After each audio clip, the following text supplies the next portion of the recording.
we'd like to thank our sponsors, the Center for the Study of Religion, Council of the Humanities, Departments of Anthropology, Comparative Literature, English, German, Religion, and Slavic Languages and Literature, Graduate School, programs in African American Studies, American Studies, European Cultural Studies, and Media and Learning, the School of Architecture, and the University Center for Human Rights.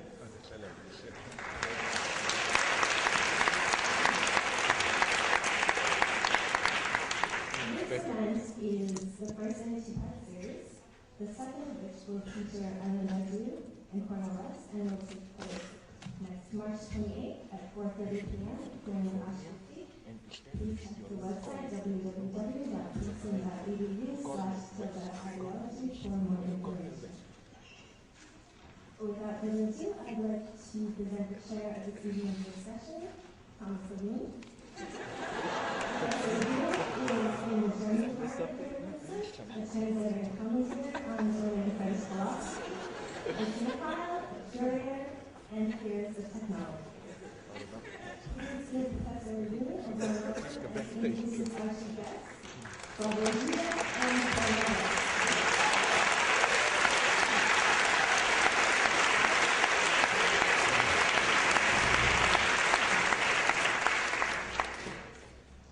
Everyone. Thank you, Andrea.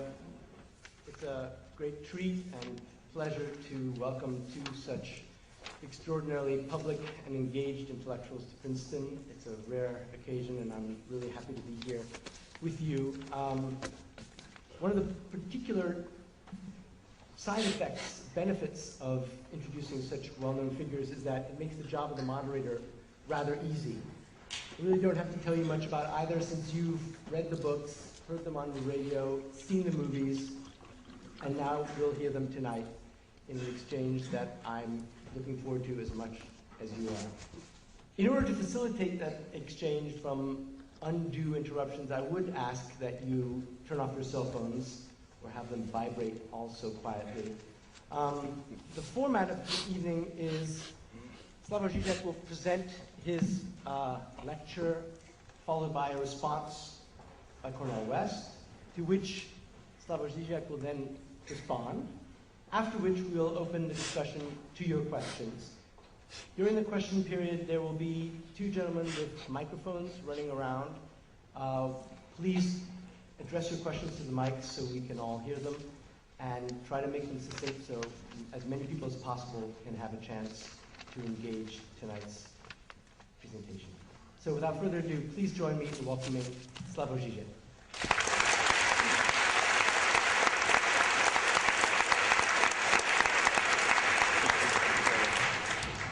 I don't have to press any button, it works. Okay.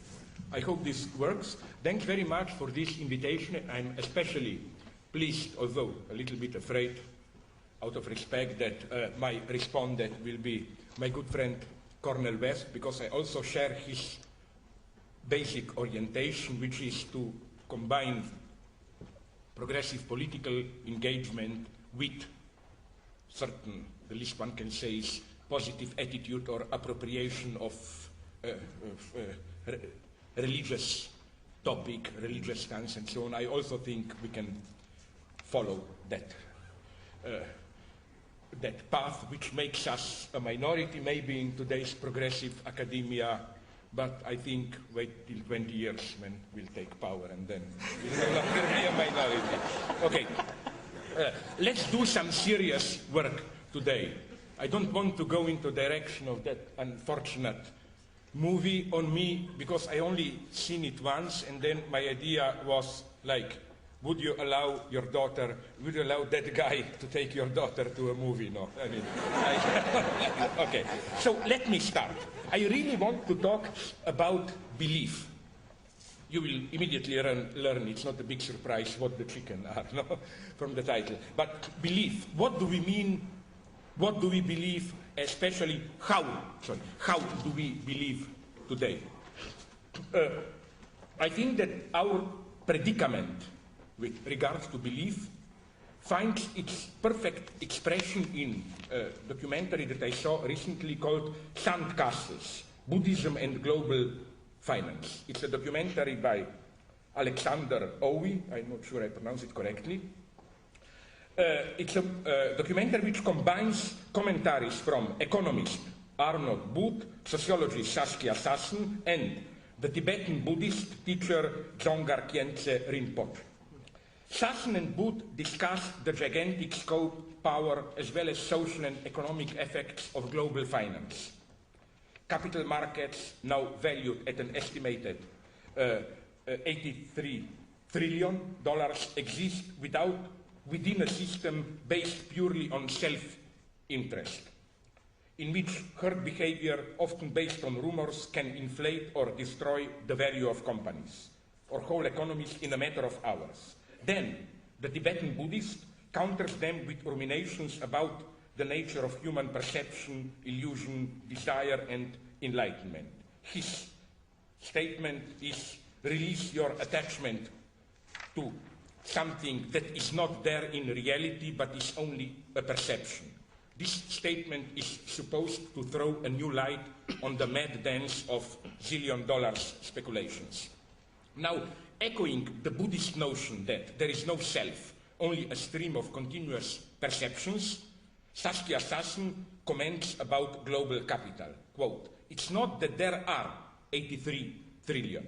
It is essentially a continuous set of movements. It disappears and it reappears. So you got the point, that the ontology, as it were, that is forced on you, imposed on you, if you participate in these financial deals, in speculations on future, etc., is basically the Buddhist ontology. No substantial reality, the fragility of reality, and so on. The problem here is, of course, how are we to read this parallel between the Buddhist ontology and the structure of virtual capitalism's universe? The film tends towards the humanist reading. Seen through a Buddhist lens, the exuberance of global financial wealth is illusory, divorced from objective reality. The very real human suffering created by deals made on trading floors and in boardrooms, invisible to most of us. If, however, that's now my critical reaction, if one accepts the premise that the value of material wealth and one's experience of reality is subjective, and that desire plays the crucial role in both daily life and neoliberal economics, is it not possible to draw from it the exact opposite conclusion? Is it not that our traditional life world was based on the naive, realist, substantialist notions of external reality composed of fixed objects, while the unheard of dynamics of virtual capitalism confronts us with the illusory nature of reality? When you see that a rumor can cause the collapse of whole economies and so on, isn't this a wonderful lesson on the fragility of our notion of reality? Again, what better proof of the non-substantial character of reality than a gigantic fortune which can dissolve into nothing in a couple of hours due to a sudden false rumor? Consequently, why complain that financial speculations with futures are divorced from objective reality when the basic premise of the Buddhist ontology is that there is no objective reality in the first place? The only critical lesson to be drawn from the Buddhist perspective about today's virtual capitalism is that one should be aware that we are dealing with a mere theater of shadows, with non-substantial virtual entities, and consequently that we should not fully engage ourselves in the capitalist game, that we should play the game with an inner distance. Virtual capitalism could thus act as the first step towards liberation. It confronts us with the fact that the cause of our suffering and enslavement is not objective reality itself. There is no such thing, but our desire, our craving for material things, our excessive attachment to them. All one has to do after one gets rid of the false notion of substantialist reality is to renounce desire itself, to adopt the attitude of inner peace and distance. No wonder such Buddhism can function as the perfect ideology of today's virtual capitalism. It allows us to participate in the capitalist game with an inner distance, with our fingers crossed, as it were. I hope you got my point. I'm not praising capitalism. On the contrary, I am rather criticizing, if not Buddhism itself, at least a certain use of it. I think, again, that this kind of a ontology which says, that there is no fixed reality, it's just a flux of perception, renounce the notion of substantialist reality, there is no self, you don't exist, and so on, the world is just a game, that this is the perfect attitude for today's capitalism. That is to say, what? That is to say that this kind of a disbelieving attitude, don't take the game seriously, don't engage yourself fully, this is what is needed if the system is to function smoothly today. Let me give you the opposite experience. When the new Pope, the German Cardinal Joseph Ratzinger, was elected, now I think he's Benedict XVI, some of my friends were shocked, and their reproach was, my God, but this guy really believes in that Christ incarnation, and so on and so on. And this tells us a lot about how this kind of Buddhist, Western Buddhist, skeptical attitude is all around us. Like we are almost shocked if we discover that somebody really believes. I don't know how it is in your country, but I know that in Europe recently there were some interesting sociological inquiries where they asked people, thousands of people, a series of questions. They started with, are you a Christian? Okay, 80% said yes. Then later, not immediately afterwards, but like half an hour later to confuse them, they asked them the same question but in a different form. Just asking a more specific question which is part of the fundamental Christian dogma. Like, do you believe that there was 2,000 years ago a guy walking around Palestine who was the Son of God? 5% believe it. So, what did they mean by the first one? But, so how does it structure? Let me be very specific here. My claim is not they don't really believe it. My claim is that this is how today belief itself is structured. We all know the Marx Brothers standard joke story. This man looks as an idiot, he acts as an idiot, this shouldn't deceive you, he is an idiot. I think this is how the shock we discover when we see a religious person. It would be, this man looks as if he believes, he acts as if he believes, but this shouldn't deceive you, he really believes. We are always surprised when we see this. And my thesis will be that the same goes also for atheists. It's also, he looks, he acts as an atheist, but it's always a shock to discover that the guy you are talking to really is an atheist. That is to say, I don't know what's your experience, but my experience is whenever I find a person like postmodern theorists who are supposed to be atheists and so on, then I will not name names, I'm not in McCarthy business, but let me tell you that some of the very big names are on my list. Like the God, deconstruct God, blah. Then I ask them, but do you really accept that there is nothing, no God, and so on? Practically all of them. Again, I can give you almost who is who in deconstruction theory and so on. Practically tell me, of course I don't believe in institutional religion, of course I don't believe that there is somebody up there, God, but you never know, maybe I have deep respect for spirit, there is some higher force maybe, and so on and so on. I mean, it's very difficult to find a person who would look you straight into the eye and say, no, I really don't believe. But my other surprise is that it's similar with religious people. I mean, people who are officially religious, I like to ask them the opposite question, logical. But do you really believe? And often I get the same, no, it's not a matter of belief, it's more how important this is, how it makes you feel good, to cut a long story short. It makes you feel richer, and so on and so on. So, I claim that it functions, and I will later try to explain how, it functions through this spirit. So it is as if to really believe, to have this deep belief, you have to put up an atheist front mask. Then, or the other way around. To be skeptical, you have to superficially appear as religious. Maybe you know some plays and novels by Graham Greene, like The End of the Affair, where he focuses on the topic of the traumatic impact on a non-believer of a miracle. Like in The End of the Affair, also in one drama, you have a total non-believer who is then totally shocked, shattered when he or she, you maybe saw the movie with Ralph Fiennes and Julianne Moore and so on, like an atheist encountering a miracle. But I think that he's too naive here, Graham Greene. I think that the true example would be the one, I don't agree with him politically, I don't even like him, but it's an interesting film. Maybe, did you see with Steve Martin, Leap of Faith? Where you have a fake con artist of this miracle healer and so on and so on. And then he's doing tricks and so on, cheating with these magic healings, but at the end, he does it, and he's totally shattered. He discovers that he really can do a miracle, and he's totally shattered. I think that the greatest shock for a religious person is to discover that it really works.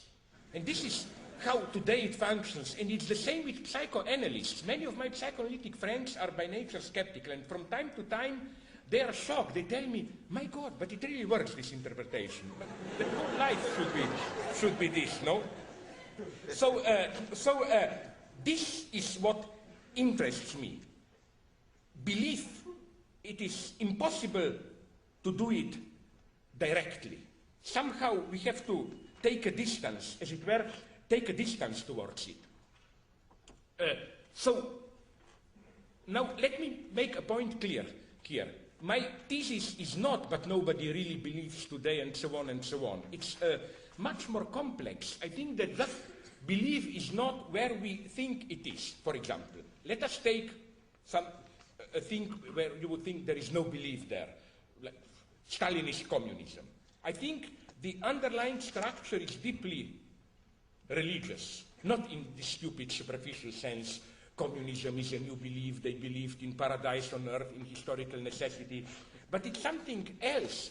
For example, when you read reports on Stalinist purges, how they justified it, and so on, you always get in Stalinist texts what in theology is referred to as the perspective of final judgment. The idea is, today, it may appear confused to you, we are doing horrible things, killing innocent people, but at some point later, when there will be communism, we will be able to look back and to recognize, as if at some point in the future, there will be kind of a final historical judgment where every event, every act will get its proper place. And I think this perspective is absolutely crucial for Stalinist communism. That's the first thing to say. The second thing, now I want to go into a more tricky water. When we are dealing with beliefs, we should really be careful about what people believe when they say they believe, and so on and so on. Namely, the problem I run into is how our Western standard liberal theory of beliefs and meaning, precisely when it tries to understand the cultural other, is usually at its most racist. What I'm referring here to is, for example, the standard theory developed, among others, most systematically by Donald Davidson, the standard theory according to which human acts are rational, intentional, that they are accountable in the term of beliefs and desires of the agent. To simplify, the idea is you do something because first you desire something, and then you have certain beliefs about reality. You think, if I do this, the result will be what I desire. Now, this may appear almost a self-evident theory, but if you apply this theory to so-called suicidal terrorist acts, you get a totally crazy image. For example, we end up attributing to fundamentalist terrorists the most ridiculous beliefs, as if the Arab terrorists really mean that they will get the, how many of them, 70 or 400 virgins waiting for them in paradise, whatever, and so on and so on. I think that, again, this is not the structure. This is not the structure. You don't have to believe. This very theory, which again is supposed to understand the other, like if we are to understand the terrorist, we should look at their structure of beliefs, ends up making them ridiculous idiots. Let me give you an extreme example here. Recently I read a book about the Korean War, and then I found there a wonderful quote from an official North Korea communist propaganda from '52, describing one great hero and how he died for fatherland. Here is literally the quote. The hero, Kang Ho-young, was seriously wounded in both arms and both legs in the Kamak Hill battle. So, be attentive here. He couldn't move neither legs nor arms, totally. So he rolled into the midst of the enemy with a hand grenade in his mouth and wiped them out, shouting, "My arms and legs were broken." Imagine, shouting, but with a... "My arms and legs are broken, but on the contrary, my spirit, retaliatory spirit against you imperialist scoundrels is now 1,000 times stronger. I will show the unbending fighting will of a member of the Workers' Party of Korea and unflinching will firmly pledge to the party and our beloved leader Kim Il-sung." Now, okay, it's easy to make fun of this. It's non-realistic. The guy, first, how could he put the bomb roll and make this long official proclamation and so on and so on. However, what if we are reading this in a wrong way? What if the mistake here is the same as that of the anthropologists who impute to so-called primitive aboriginals who celebrate some animal as their ancestor, the belief that they are really descended from that animal? My proposal is, why not read this passage, the scene that I described, which effectively sounds operatic, like a scene from the opera in its ridiculous, pathetic character. Why not read it in a way similar to listening to, for example, Act 3 of Richard Wagner's opera Tristan und Isolde, where, I mean, it's easy to laugh at the other, but what happens in Act 3 of Tristan is in a way more impossible and ridiculous. If you know it, Tristan is mortally wounded, and then is singing an extremely difficult aria much longer than this proclamation. It lasts about 50 minutes, no? So, okay, we all know that's not meant, but what if this scene is meant in the same way? Imagine this scene as an operatic scene, as if an aria sang. In other words, if you were to ask a North Korean guy, but do you really think this happened? He would probably say, are you stupid? Of course not.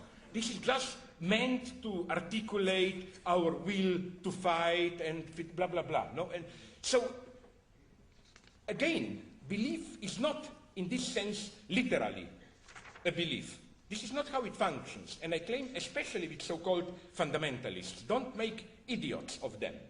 Another problem that I have with so-called fundamentalism is that it generated in our media, in our reaction, another great misunderstanding. I don't think that the so-called fundamentalist Islamic terror is grounded in the terrorists' conviction of their superiority and in their desire to safeguard their cultural, religious identity from the onslaught of global consumerist civilization and so on and so on.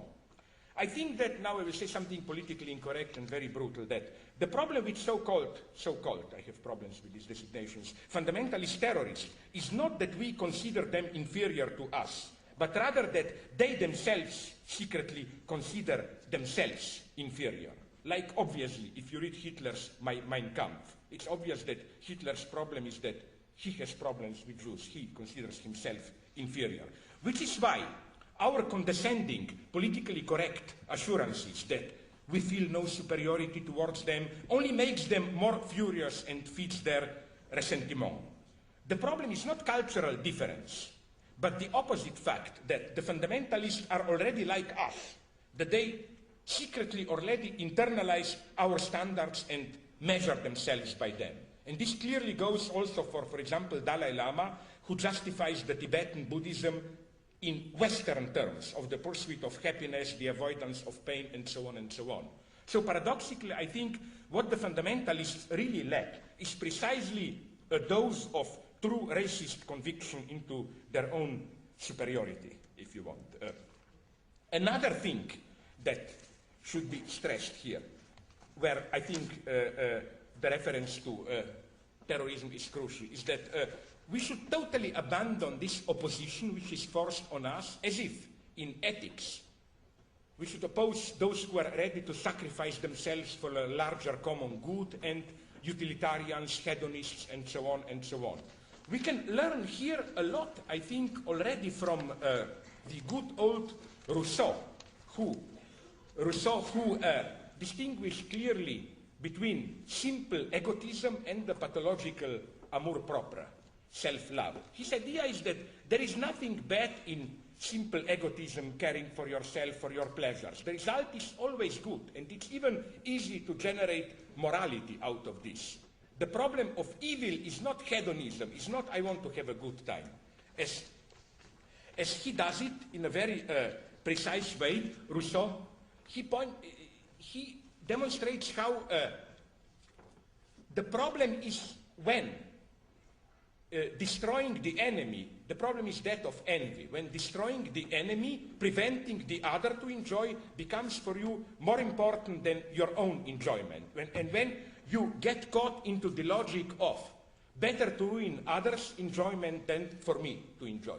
So the point is here that the logic of envy has nothing to do with hedonism and all this stuff.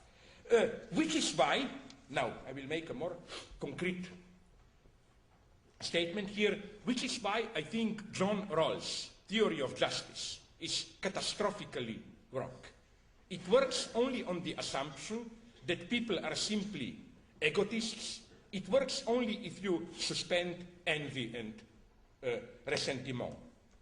That is to say, you know probably Rawls' model of a just society where social inequalities are tolerated only insofar as they are based on natural inequalities which are considered contingent, not marriage, and you know this Rawlsian test that you should, the veil of ignorance test. No, you should make a judgment without knowing what is your position, or to directly formulate the result, certain inequalities, some people earning more and so on, should be tolerated only if they help also the lowest, the poorest, the lowest, so that in this way you can justify it. Okay, you can earn more or whatever than others, but also the lowest one will profit from it.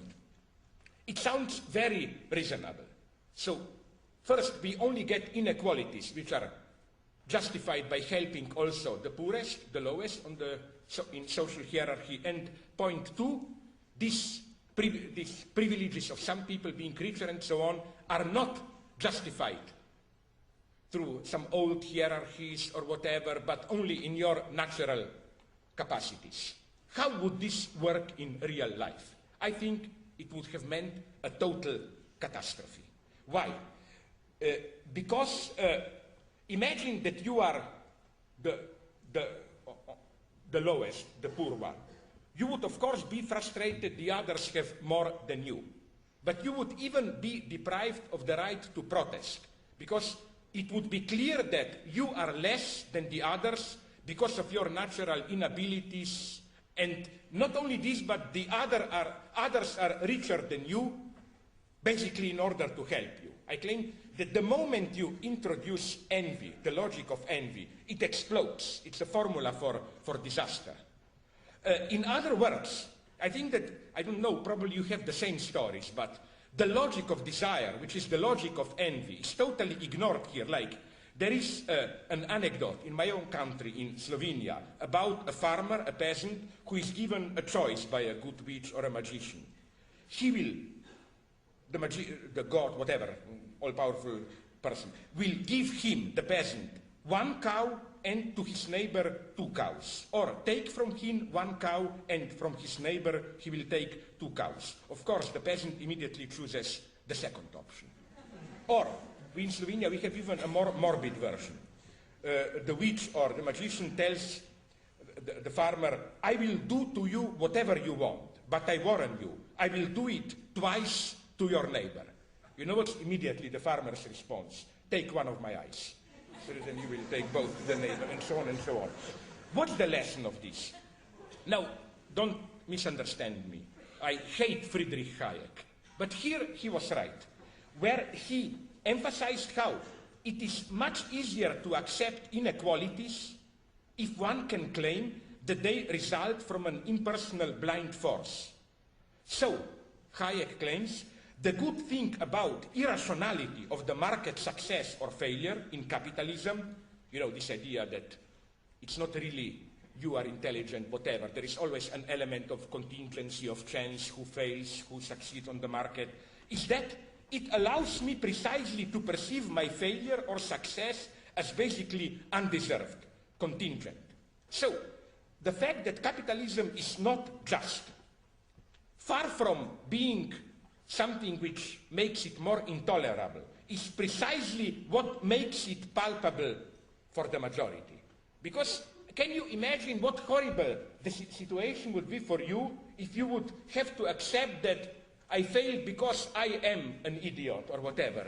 But if I say, okay, basically it's not my fault, it's market forces are impenetrable, crazy, it makes it much easier to swallow it. So that's, I think, nonetheless a nice dialectical observation, how the very injustice, capitalism is accepted by people not because it's just.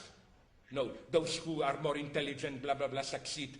If it were to be just, it would explode long ago. What makes it palpable is its very injustice, and that we know that it's unjust. In this sense, we can, as it were, accept our own failure as something which is not our own responsibility.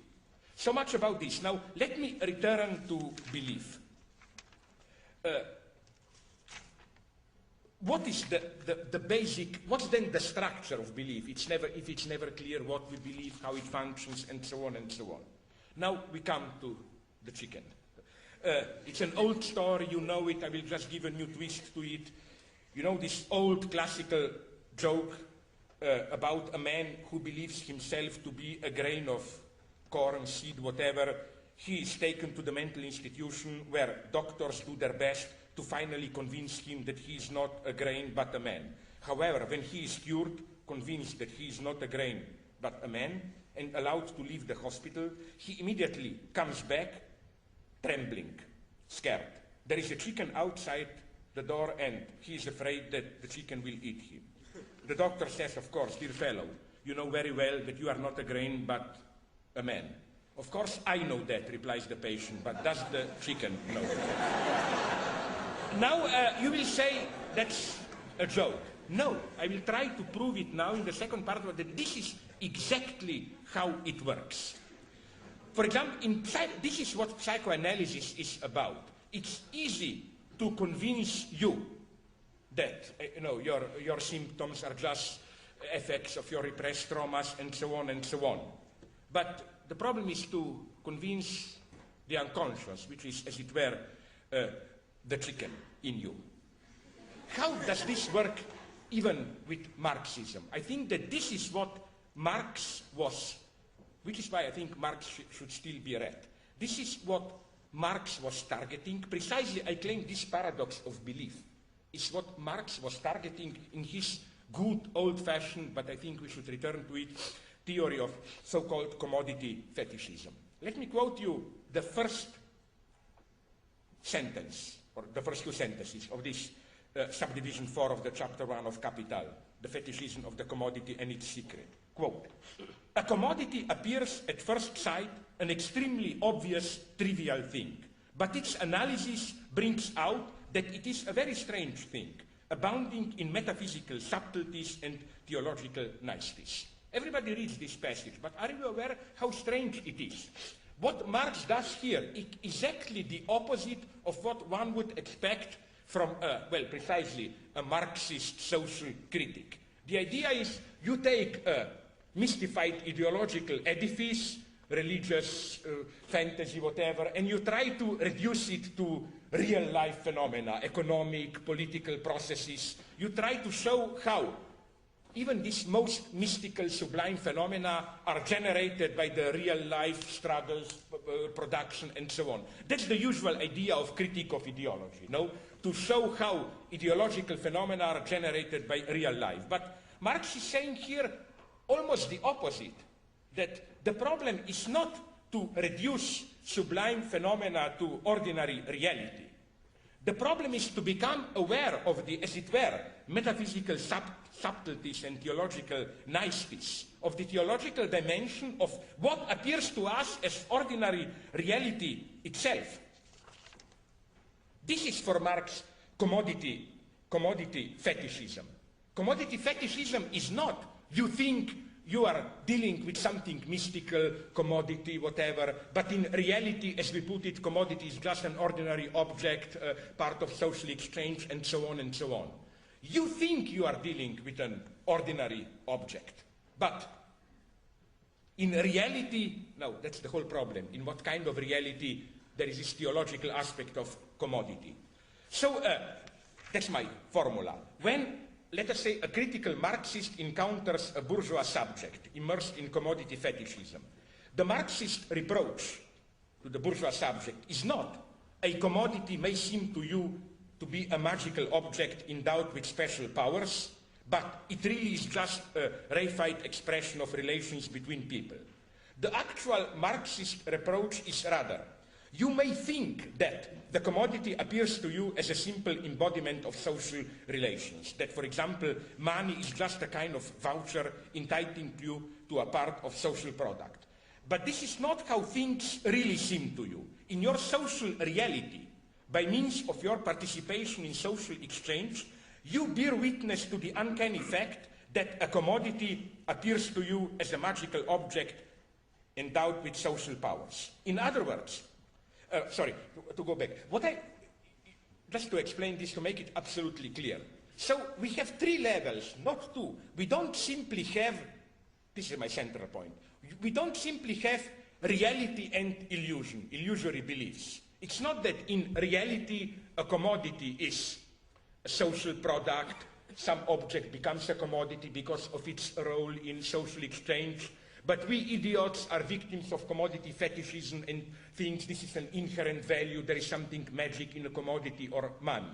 No, the paradox is much nicer in Marx. Commodity is in reality just an ordinary object who functions as money, commodity, because of social relations. And this is what we think also. So what we think is close to reality, if you want. But the side of commodity fetishism is not our beliefs, it's our social reality itself. We act as if we embody our belief in our social exchange. It's a little bit the same as, let us say your father is an idiot. Or no, this is too obvious example. Let us take anti-Semitism, our late capitalist liberal anti-Semitism. Jews are people like others. And we think they are. But nonetheless, when you encounter a Jew, most of us, but not only a Jew, you can replace Jews with all other races and so on, whenever there is a racism, you treat them. In your social exchange itself, your anti-Semitic or other racist prejudices are embodied. So you got the point. When Marx defines ideology as Sie wissen das nicht, aber sie tun es. They don't know it, but still they are doing it. It doesn't mean the stupidity of they don't know what they are doing. They are doing one thing, but they think they misperceive what they are doing. It's that the illusion is not in what people think, but in what they do. It's they don't see the illusion that they follow in what they are doing. Let us say let us say that you are of another race. I, as a white liberal, which I'm not, but let us say, oh, I like blacks, blah, blah, blah. But then, through some hints, you get my racism. Literally, you see, I don't know, I'm not aware of beliefs which I practice in my acts. That's the side of ideological illusion of Marx. You know, you got my point here, how contemporary cynicism uses this gap. Of course, at the level of explicit belief, of our explicit conviction, we can be open, blah, blah, blah. But and at that level, maybe we live in a post-ideological era. What interests me is ideology which is embodied in material life itself, in social exchanges, and so on and so on. So let me go on. So we can imagine a Marxist commodity fetishism version of the story about chicken. A bourgeois subject is visiting a course of Marxism where he is taught about commodity fetishism. However, after the finished course, he comes back to his teacher complaining that he is still the victim of commodity fetishism. The teacher tells him, but you know now how things stand, that commodities are only expressions of social relations, there is nothing magic about them. And then, of course, the pupil replies, of course, I know that. But the commodities I'm dealing with do not know it. That's commodity fetishism. Now you will say I'm dreaming. Maybe, but Marx is dreaming with me. Here is a famous quote from Capital, when Marx says the same thing, where he invokes this wonderful metaphor of commodities themselves talking to each other. A quote, if commodities could speak, they would say this, our use value may interest men, but it does not belong to us as objects. What does belong to us as objects, however, is our value, our own intercourse as commodities proves it, and so on and so on. So again, the true task is not to convince people that commodities are just ordinary objects and so on, but as it were, to convince the commodities. That is to say, to get rid of ideology which is embodied in our real social interaction. Not to change the way we speak about commodities, but to change the way commodities speak among themselves, as it were. We can go here even a step further. My Slovene Lacanian party member, colleague Alenka Zupancic, did this in a book which will appear soon on Hegel and comedy. We can repeat the same story, now I come to my central point of chicken and so on, about God, apropos God himself. Let's imagine a society of enlightened revolutionary terror where a man is put in prison because he believes in God. With different measures, with ideological brainwashing and so on, he is brought to knowledge that God does not exist. They convince him. Then he is dismissed, but then soon he comes running back and he explains that he is scared of being punished by God. Then the terrorist teacher tells him, but what's the problem? We cured you. You know that God doesn't exist. Of course. What's the reply? You can guess it. I know it, but does God know it, that he doesn't exist? Now you will say, I'm joking here. I'm not. Let me now give you my final point. This is why my attachment to Christian legacy, and I speak here as an atheist, it's so passionate. I follow here my preferred Catholic theologist, Gilbert Keith Chesterton, who claimed that precisely and only in Christianity God does know this. At the moment of Father, Father, you know, on the cross, why did you forsake me? Here is a wonderful quote from Chesterton's Orthodoxy. Quote, when the world shook and the sun was wiped out of heaven, it was not at the crucifixion, but at the cry from the cross, the cry which confessed that God was forsaken of God. And now let the revolutionaries choose a creed from all the creeds and a God from all the gods of the world, carefully weighing all the gods of inevitable recurrence and of unalterable power. They will not find another God who has himself been in revolt. No, the matter grows too difficult for human speech, but let the atheists themselves choose a God. They will find only one divinity who ever uttered their isolation. Only one religion in which God seemed for an instant to be an atheist. That's the unique element of Christianity for Chesterton. If we take seriously that, Father, why have you forsaken me, and so on, it's not simply men are abandoned by God and so on. It's God himself is for a moment abandoned by God. That is to say, the gap between man and God is, as it were, reflected into God himself. And that's the difficult thing to accept, which is why I think that Christianity in this sense is much closer to this kind of atheist position than the standard atheism, which is that of all my friends, the culture atheism, which is, of course, this using the cultural reference. All my Jewish friends say, I ask them, why don't you eat this good pork sausage? You know, I don't believe it, but, you know, it's part of my cultural inheritance and so on and so on. You know, like, you don't do it out of belief. You say, I just follow the traditions, the rituals, and so on and so on. Another way you can detect this, how should I call it, discentered or whatever, discentered belief which socially functions, even when you deny it, would be through displacing this belief onto another. It's incredible how often people are ready, not a problem for them not to believe, but you need to have another people whom you suppose he believes. And that the critical moment is not for you to discover that you don't believe, but to discover that this other who, as it were, believed for you does not believe. And I'm not here making fun. I mean, this can get extremely serious. For example, maybe you heard about her. She was teaching for some time at New School. She's still there, Agnes Heller, the Hungarian Lukács people. She told me a wonderful story. Okay, wonderful. I mean, theoretically wonderful. In reality, terrifying. When she was in Auschwitz. She has the numbers and so on. She told me that how there, in every cell, every building, there was a myth. You know, most of the people there, the majority of the people were, let's call them survivalists. Totally shattered. You only focused on your survival.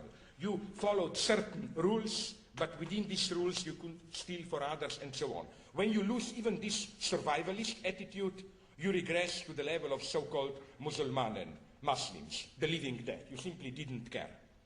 But nonetheless, she told me, in every barrack, there was a myth, a belief that never in your barrack, but in the nearby barrack, there was somebody who was not simply only keen on his or her survival, somebody who still remained, even in these horrible circumstances, an ethical person, sacrificed himself, helped others, and so on and so on. And then she told me something interesting, that the most dangerous moment was when you discovered, as unfortunately you almost always did, that this other doesn't exist, that it's a myth. Like you, in some work group, you meet this other and you discover that he's like us, just a survivalist. At that point, usually you broke down, you regressed to the level of Musulman, ironically, they were called Muslims. This is, okay, Western racism. You know why? Because in the Western imaginary of the early 20th century, Muslims were supposed to be these people totally abandoning themselves in faith, just obeying destiny. You just prayed and accept everything. And these people who were totally broken, the living dead, they just did like this, they didn't even act. So ironically, nice case of practical racism, they were called mass. So, but the interesting point is that you got my point, that even in order to be a cruel survivalist, you needed another guy to be, as it were, good for you.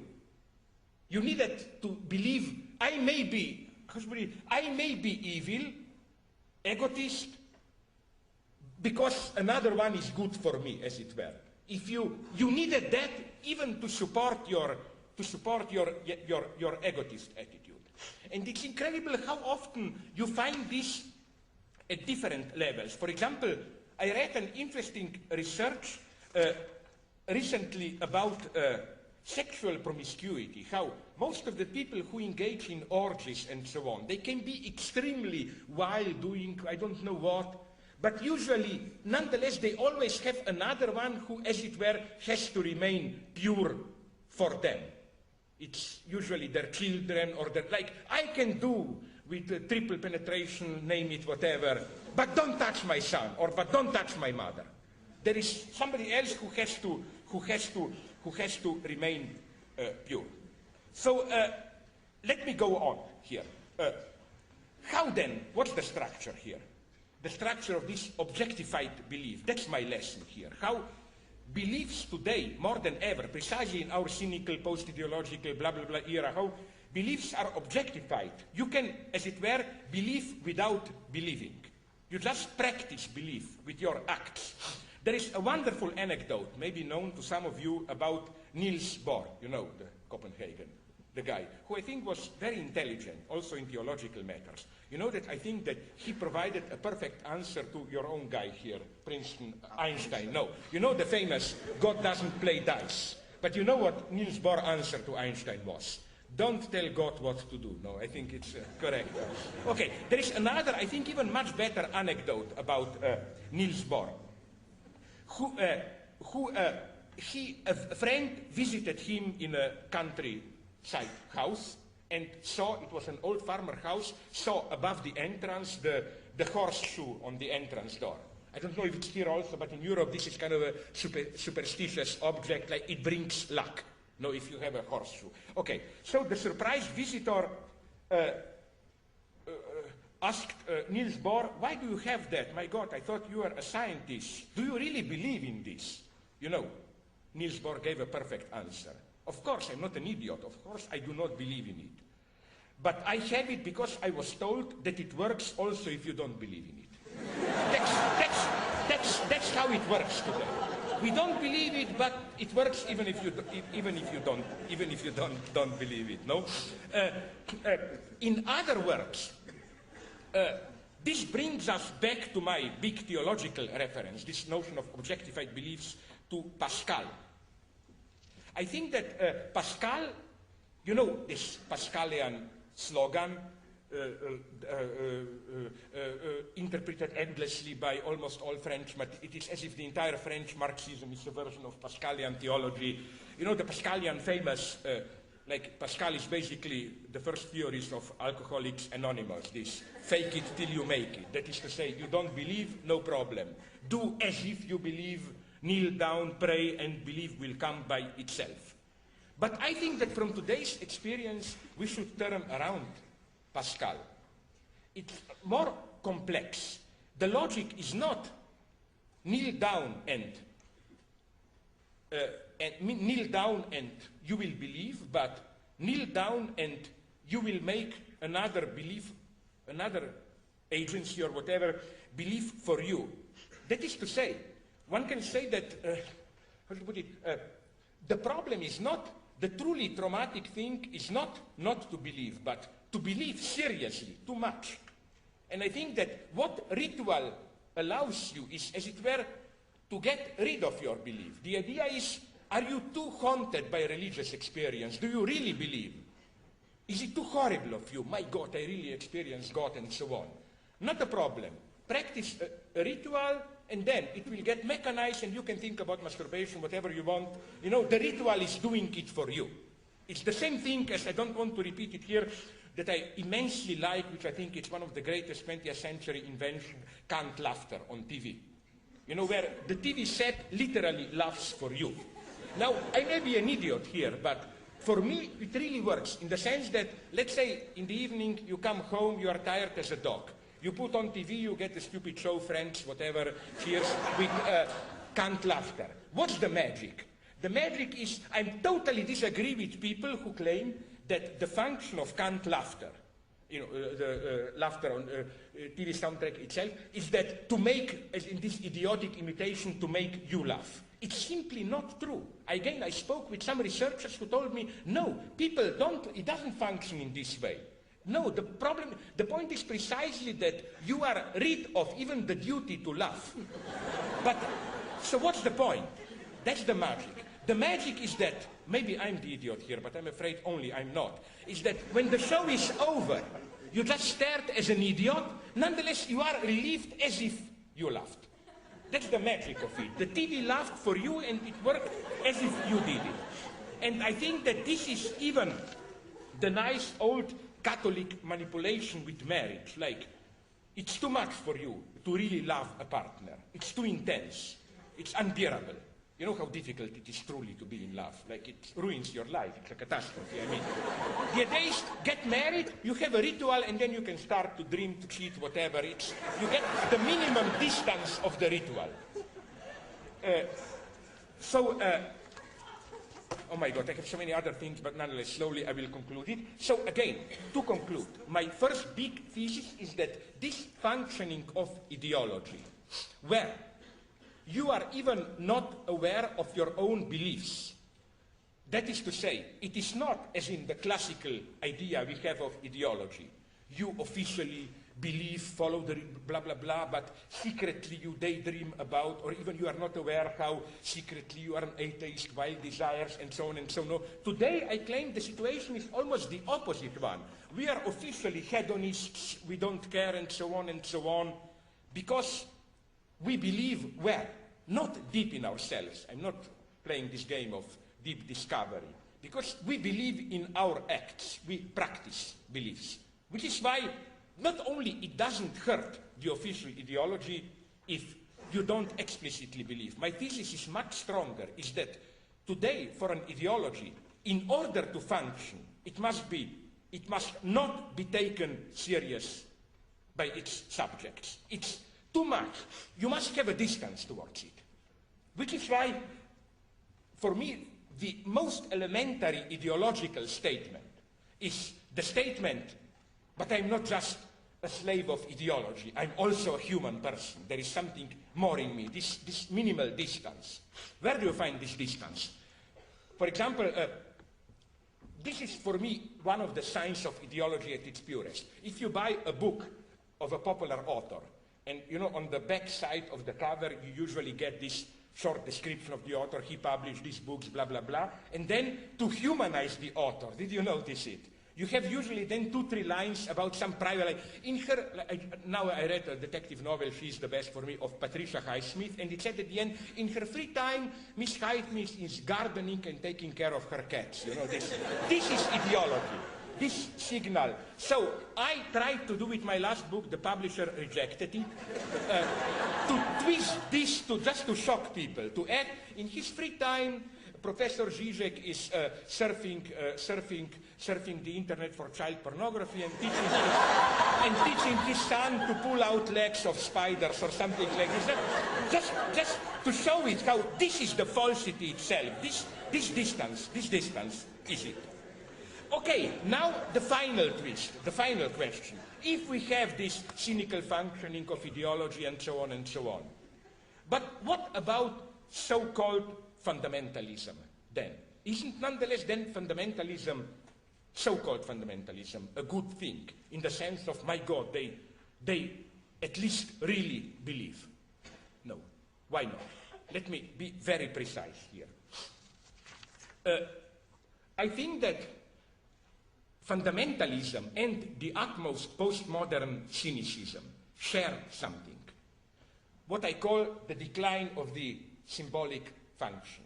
What for me is the symbolic function is that you take a fiction seriously. In the sense of, do you know this old story? I think it was first, you find it in some Marivaux comedy, then it's quoted by Kant, and later and then it's even later you find the version with Marx Brothers, this famous anecdote of husband unexpectedly returning home. He finds his wife in bed with another man, and the wife said, now you have to choose. If you truly love, there is nobody here. If you truly love me, you will believe my words, not your eyes. You have to. This is what we do. This minimum is the minimum of civilization. That even if you know, belief is always a minimally absurd belief. Now, okay, this is a ridiculous example, but let me give you a much more beautiful, tragic example. Okay, the most kitschy one, almost. You know the diaries of Anna Frank. There is a famous passage there where she says, in spite of all the horrors that the Germans are doing, I still believe in essential divine goodness of every human person. This is a clear act of some kind of absurd wager.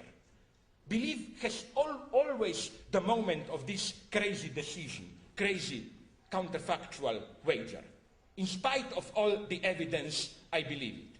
And I think this kind of belief should be reasserted even today. Isn't the whole topic, insofar as we accept it, it's more problematic, of human rights, human equality? It's this kind of a crazy wager. In spite of all the differences that I see, I accept it as a wager. Humans are fundamentally dignified. This is an article of faith, and I don't think it's anything ideological about it. What I'm claiming is that the cynical functioning of ideology, where you no longer have this faith in symbolic beliefs, where you simply instrumentalize ideology, and with fundamentalists, they do the same. For both of them, they no longer trust this belief. Of course, it's obvious in what sense cynics don't believe. They simply don't believe, even if they practice beliefs. They don't believe, that's clear.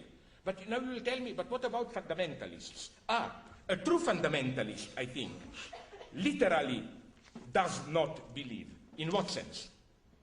No, it's not any big paradox. What I'm aiming at here is the difference between belief and knowledge. Namely, what gave me this idea is I met some of the so-called fundamentalists, and what struck me is with what ease the more they are fundamentalists, the more they like modern sciences, cyberspace, and so on and so on. Why? Because for them, now I will try to be as clear as possible, for an authentic Christian to say Christ has arisen from death and so on, it's an absurd article of faith. For them, it's a simple fact. You know what I mean? They don't treat it as this pathetic, impossible, existential wager. Which is why, for example, you know, this very interesting story of the Turin shroud. You know, it was allegedly proven that it is false in 14th century. Now those who claim it's true have another version that nonetheless there are some problems with that atomic decay, how they may. But I think that a true Christian should be horrified at the prospect that this may turn out to be true. Because, my God, if it really is Christ's blood there, you have a nightmare perspective. It's like the first evil idea that comes to your mind is, let's look at the DNA there and see who really is the father. No, I mean, then you will probably discover that it's some Arab servant and so on, no, and so, whatever. So it's for them, but it's not only this opportunism. It's rather that they feel, in a correct way, Christians, that this article of faith is not a matter in this sense of knowledge, while for fundamentalists it is simply a matter of knowledge. For them there is no problem here. Religious statements are for them statements about simple positive facts. They read the Bible literally.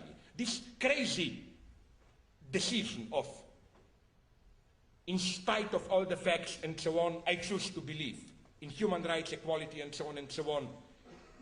They don't have that one, which is why, and I think this is a much more, not only funny, but correct critique of so-called fundamentalism. It is not, as people usually claim, that fundamentalism poses a threat to secular scientific knowledge and so on and so on. This is the superficial appearance, no, with their crazy theories of against evolution, blah, blah. No, I think that the fundamental threat that they pose is the threat to belief itself. If you want to read a text where really the last traces of true authentic belief disappeared, it's the fundamentalist text. Again, we are in the field of knowledge there. Articles of faith are treated as simple positive knowledge. That's the true danger. And it's a very nice paradoxical situation in a way, where those who pretend to be, again, the most religious ones have already betrayed religion. Okay, what I wanted to do is just to report to you into what I wanted to do, but I will cut it short now because I still one thing I wanted to explore also is the structure of these disavowed materialized beliefs. How?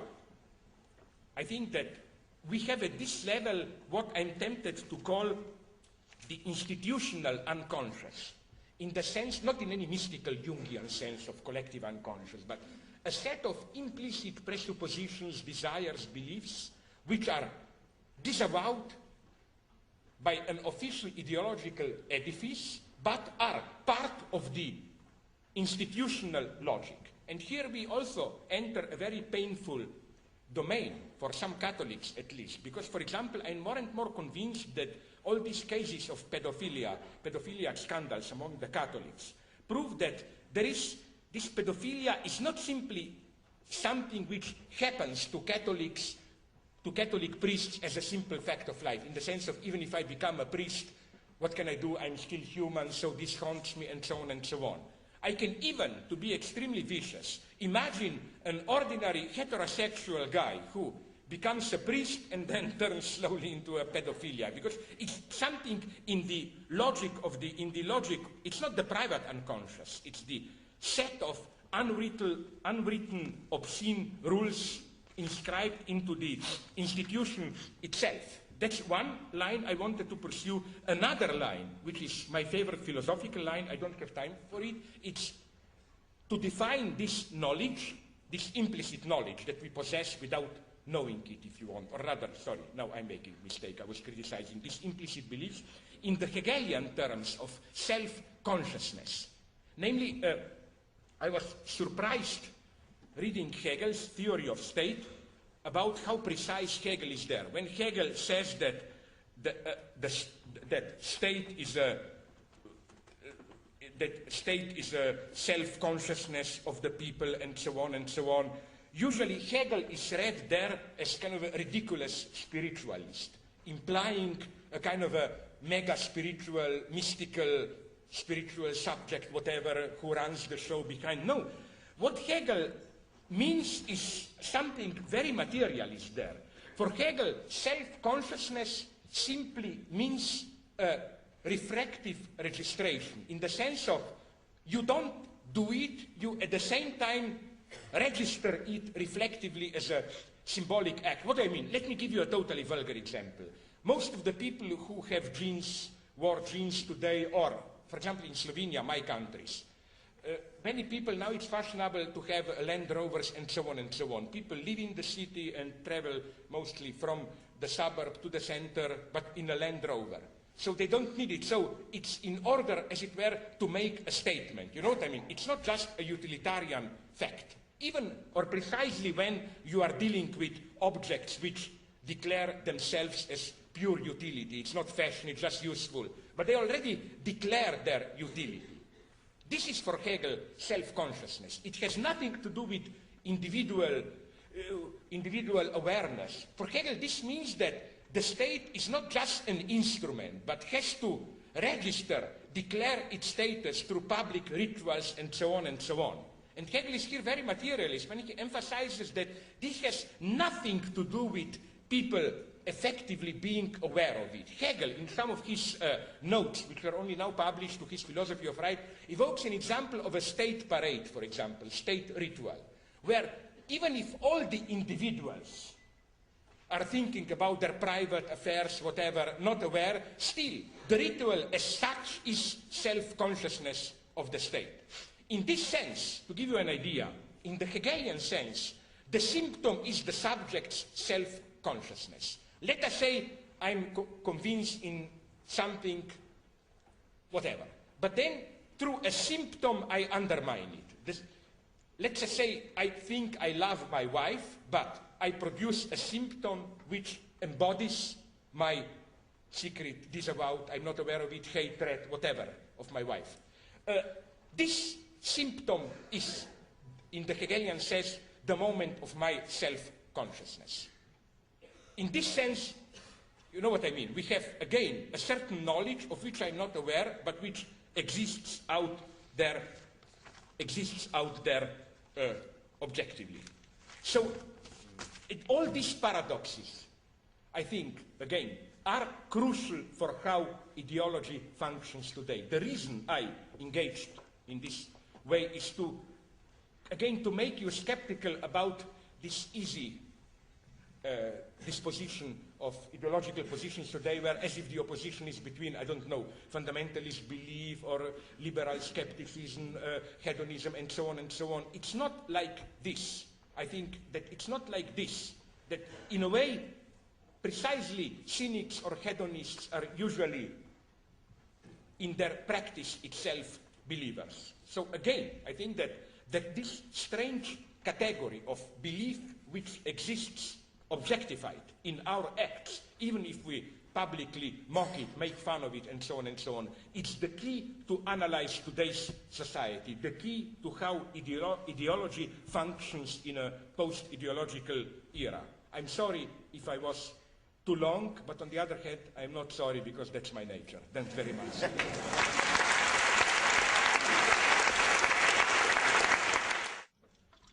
And so it is with Brother Slavoj, that he's eclectic to the core. How does one make sense of all of these fascinating moments and epiphonic moments in which you're trying to weave things together? So I'm going to try to take this moment to be a bit pedagogical.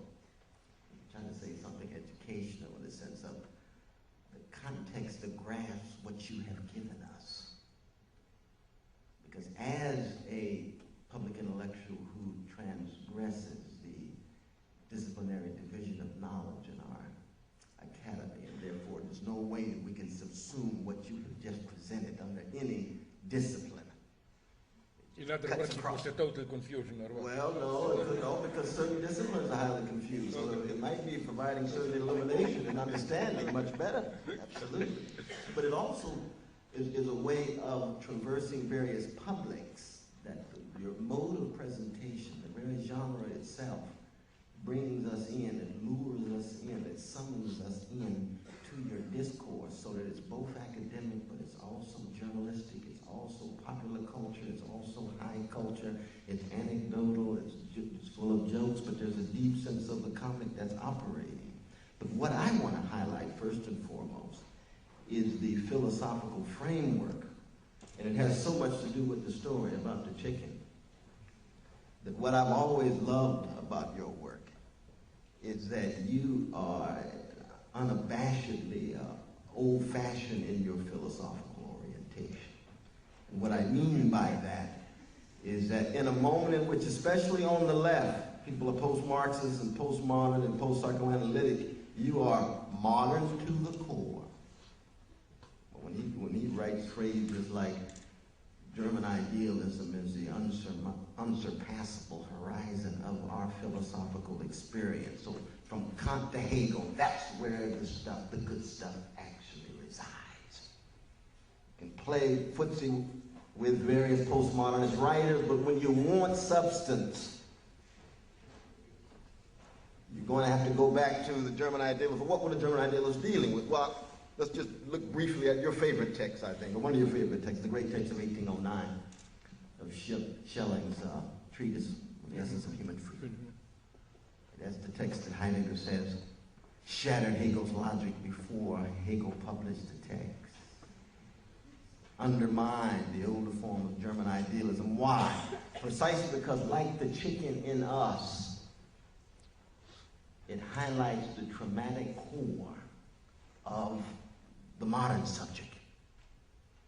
And in many ways, what I see in your work is the centrality of the catastrophic, the monstrous, and the traumatic.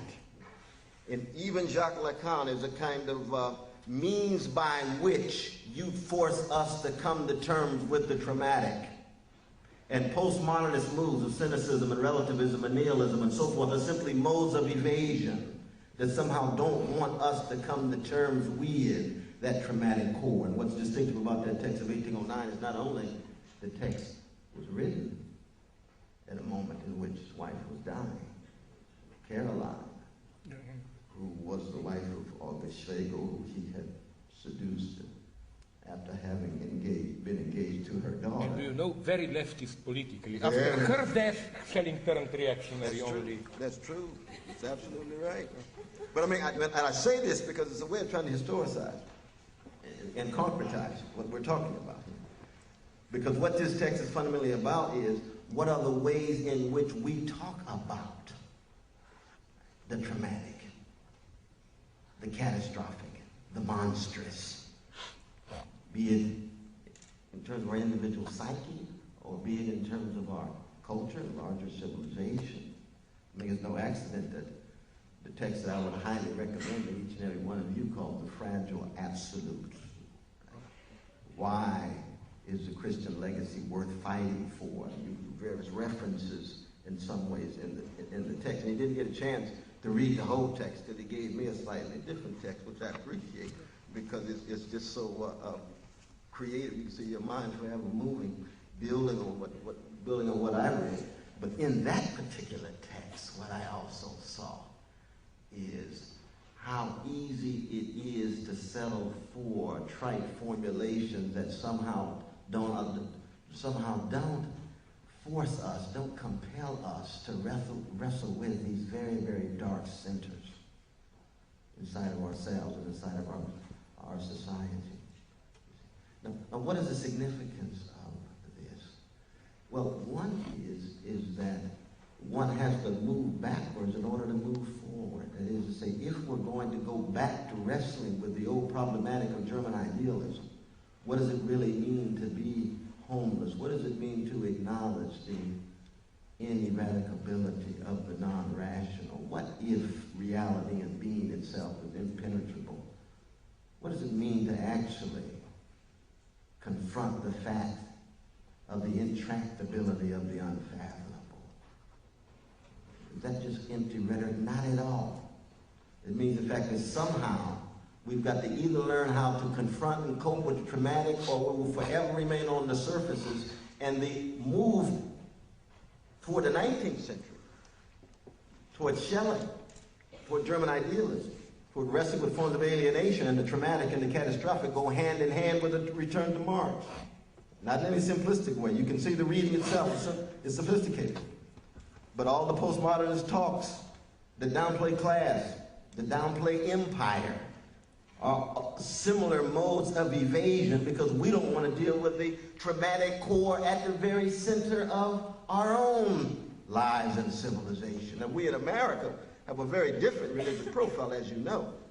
96% of fellow citizens in this country, my fellow citizens in this country, believe in God. 80% believe Jesus Christ is the Son of God. 51% talk on intimate terms with God at least 4 times a week. Now you say, well, does it cut deep? Is it just objectified? Are the fundamentalists in some ways simply on the surface and not enacting any kind of authentic conviction? Well, I don't know. When you look at the debate about abortion, you see some pretty deep intensity of people who really believe and, in fact, are willing to sacrifice. In fact, are willing to sometimes confront their enemies, sometimes trash their enemies. Very intense. And there's a sense in which part of the liberal project is just to lower the temperature so that they don't kill each other. They're not at each other's throat, in a certain sense.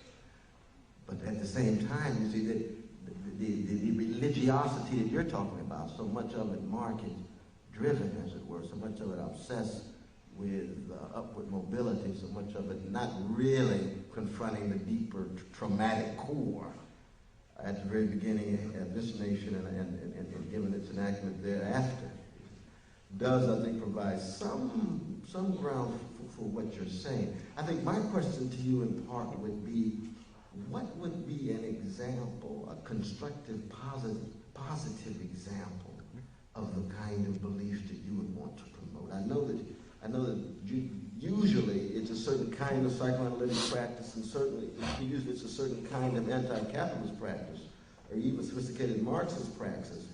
But I would want to hear a bit more about how that is enacted, where you see it at work in our society, in Slovenia, in Europe, or what have you. So that would be one question. The second question I want to raise would be the question about that line on the cross, though, about my God, why has thou forsaken me? Now you know that's Mark 15:34, and it echoes the first verse of Psalm 22. That Judaism already has within it a very, very rich tradition of the dormant God, the sleeping God, the absent God, the God that seems to be far removed. In fact, when you look further along in that verse, it says, my God, why hast thou forsaken me? Why is thou so far from my call for help, my cry for help? Why does one not hear my words soaring? Now you see, that kind of talk, one does find in Pascal, the Deus Absconditus. That's very different than atheistic talk. You see, that's not Psalms 14th chapter. The fool says in his heart, there is no God. That's a very, very different level of discourse. And so the question becomes whether Chesterton is misleading you in saying this is an atheistic moment as opposed to very much like the 32nd chapter of Genesis, like Jacob wrestling in the darkness, not knowing what way to go, enacting a level of angst which is genuine but yet not in any way atheistic. And if that's true, then maybe the atheistic moment is more what Nietzsche thought, which is Saturday after Good Friday. The death itself, not the words on the cross, but the death itself of that God on the cross. And not knowing that Easter Sunday's coming. You know, the terrain of Samuel Beckett, the waiting for Godot and so forth. Now, if that's true, then we might then have to revise what you said about this distinctive feature of the Christian faith somehow being a religion in which the atheistic moment is uttered by the God and God's self. And it might actually be very close to your own hero, my hero in some ways too, Shelley.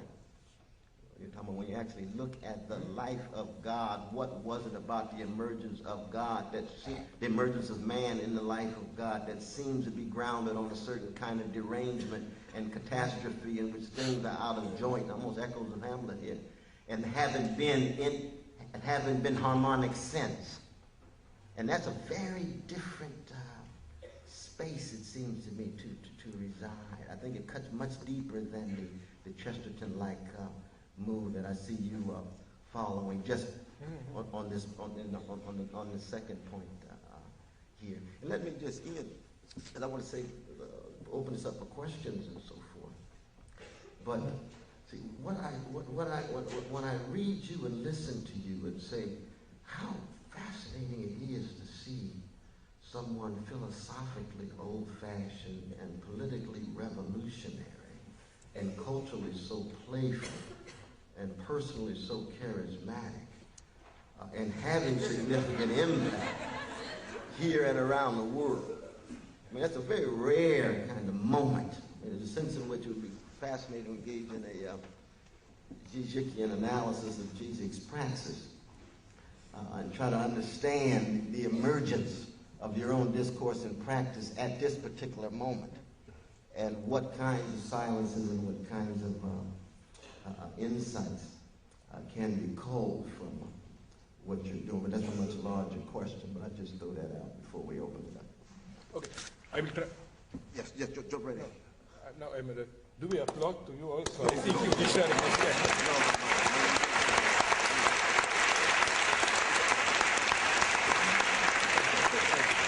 I'm really grateful. The only problem I have is that my God, to answer you, another.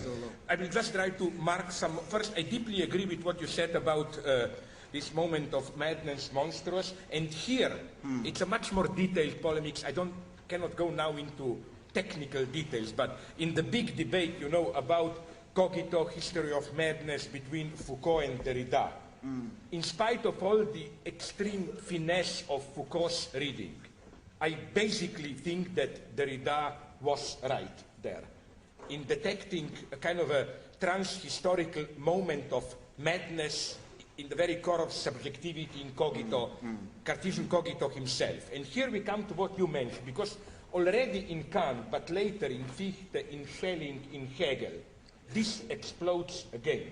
I think the best sign, index of the shift from Enlightenment to German idealism is the change, fundamental change in the metaphor for the subject. For in Enlightenment, the subject is the light of reason, whatever. And when you are haunted by darkness, darkness tries to invade into you from the outside. But with German idealism, with Schelling and Hegel explicitly, they both refer to that mystical language, night of the world.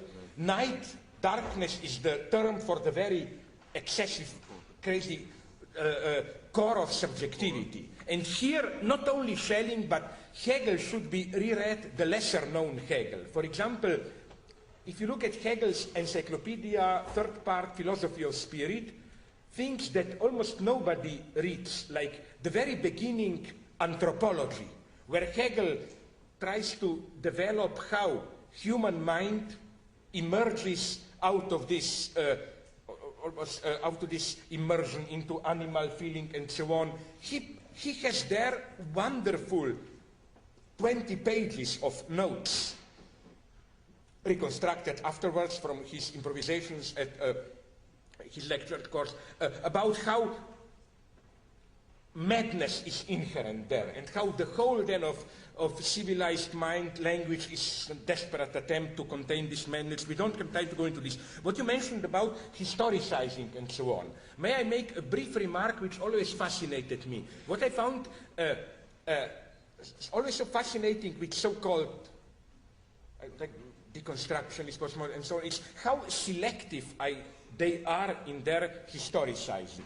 Like, for example, Wagner, Nietzsche. Richard Wagner is over-historicized, you know. You look at Parsifal, of course, the wound is historically decoded as syphilis. Every statement of Wagner is put in context to prove Wagner, Hitler, and so on. But then we get to Nietzsche, and it's unbelievable how the way postmodernists like Nietzsche redeem Nietzsche is by... we tend to forget that when Nietzsche talked about master-slave, it totally disappeared from our view how deeply involved Nietzsche was in political happenings of his day with, to put it clearly, very reactionary political attitudes. For example, the nightmare which haunted Nietzsche was the Paris Commune. This was for him the ultimate slave rebellion. He even believed the rumor, which afterwards proved false, that the rebels of Paris Commune are burning Louvre, whatever. That was, so again, it's interesting how if you, for example, Deleuze and so on, Nietzsche is totally with all others, you know, you look at every reference to the historical context to prove whatever. Nietzsche, okay, but we don't have time for this. Let's go to that moment. I'm so sorry we don't have time to go more into it. You know, my paradox would be the following one, and we agree here more than it may appear. When I say atheism, paradoxic, what I try to assert is, and we'll try to be precise here, atheism as a moment in divine life itself. What I'm totally opposed to is this simplistic, stupid Feuerbach reading of Christianity as the incarnation of Christ means that really God becomes man, but in this stupid sense that, you know, humanity is the truth of God. We just have to accept that God was our fantasy and so on. I agree with you. I totally reject it. What I found so fascinating in this story, Father, have you forsaken me, and so on. Okay, you may find it before. I know all these references. But again, the point is that God is saying it here. And I had 3 years ago an interesting debate in Vienna with some bishops even, and I asked them a simple, stupid, vulgar question. I like these stupid questions which are embarrassing. When Christ says, Father, why have you forsaken me? Is he bluffing or does he mean it seriously? If he is bluffing, that is to say secretly he knows, that's only the stage show to impress the humans, I will join my death happily there. If he knows this and he's just bluffing, then it's a fake. We are in Gnosticism and so on. But if it's serious, then literally for a moment God is lost for himself. Like, you know, there is kind of a split in God, which is God, you know, then the consequences are radical here. And here I tempt to agree, this is the book that I'm writing now, purely theological book, Hegel, Christianity. My starting point is a wonderful slip of tongue mistake by Hegel.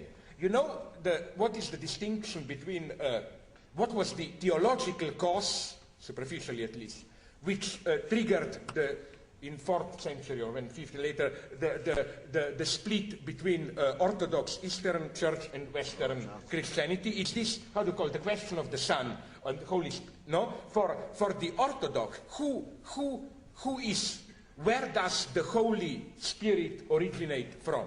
For the Orthodox, it's only from the Father. Both Son and both Son and Holy Spirit emanate only from the Father. For Western Christians, it's from Father and Son together.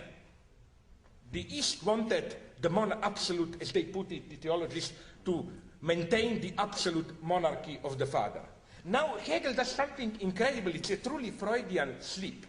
When he reports on this, he makes a mistake. He says that the distinction is that for the Orthodox, the Holy Spirit originates from Father and Son, and for us in the West, only from the Son.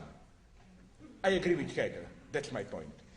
My reading is that nonetheless Hegel is right when the point is what dies on the cross. Hegel's thesis is not the Son.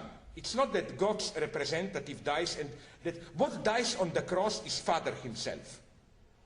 It's not simply that this would be the pagan reading, and if you accept this reading, then Christianity is just another of these old, boring, Osiris, stupid stories. From time to time, God sends a messenger. This messenger dies, returns, comes again. Christianity is not this. It's a one-time event. And what dies is the old God himself. And which is why we have the Holy Spirit, which is something totally unique. So again, I agree with you, we don't have that. Okay, speaking about now, when you mention these jokes and so on, let me tell you a detail. I'm here very personal at two levels. First, recently a wonderful book was published with, okay, at least it's good as a collection, Kierkegaard and humor. Where they pointed how for Kierkegaard also humor was crucial, not in the simple sense you have to be popular and to introduce Christianity, blah, blah, but Kierkegaard has this tremendous vision of Christianity as a comedy.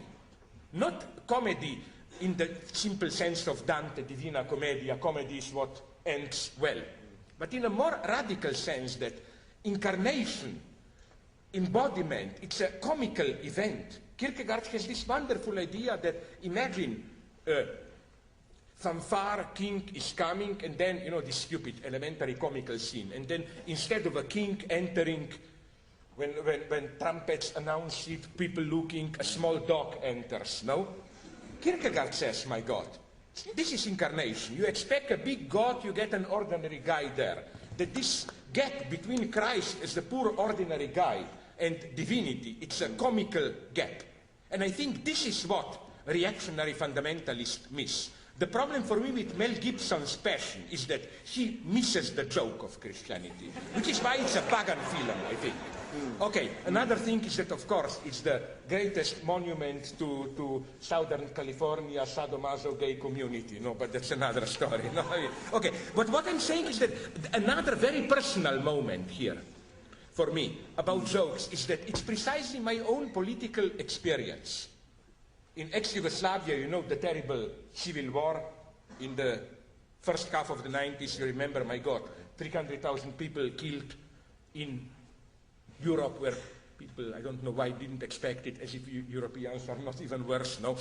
But what I'm saying is that what traumatized me is the progressive, absolutely progressive, I claim, role of dirty political racist jokes.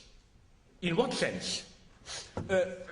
In old Yugoslavia, you know, 5, 6 republics, nations, ethnic groups, whatever you call them, each was, of course, in the racist imaginary identified with a certain feature. Like we Slovenes were misers, Montenegro people were lazy, Bosnians were this kind of a cunning, sexually obsessed, and so on.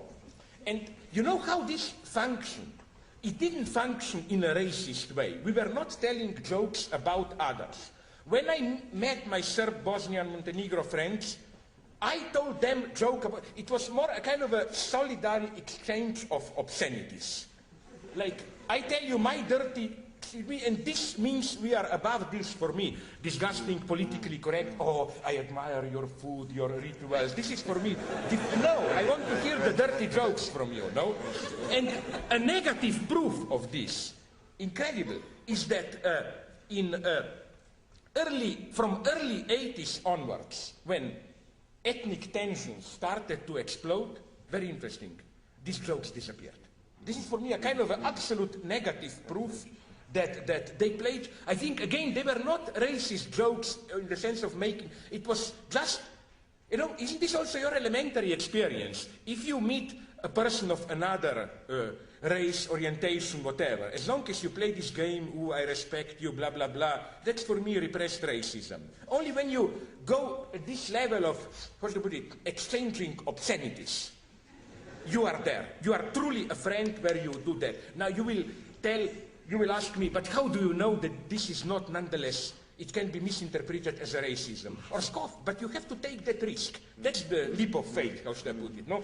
And there is a wonderful logic of these jokes. For example, we Slovenes are misers in our own perspective. No, the standard Slovene joke, I don't know, is that an old farmer, rich farmer is dying. No, all the family is gathered around him. Daughters, grandsons, and he asked, is everybody here? He told me, yes, grandma. Then the farmer asked, if everybody is here in this room with me, why is then the light on there in the corridor? So on. Then Montenegro are lazy people, and they have wonderful politically correct dirty jokes like, you know, Montenegro, you must know, is also an earthquake territory. So how does a Montenegro guy masturbate? He digs a hole in the earth, puts his penis in and waits for the earthquake because he's too lazy to...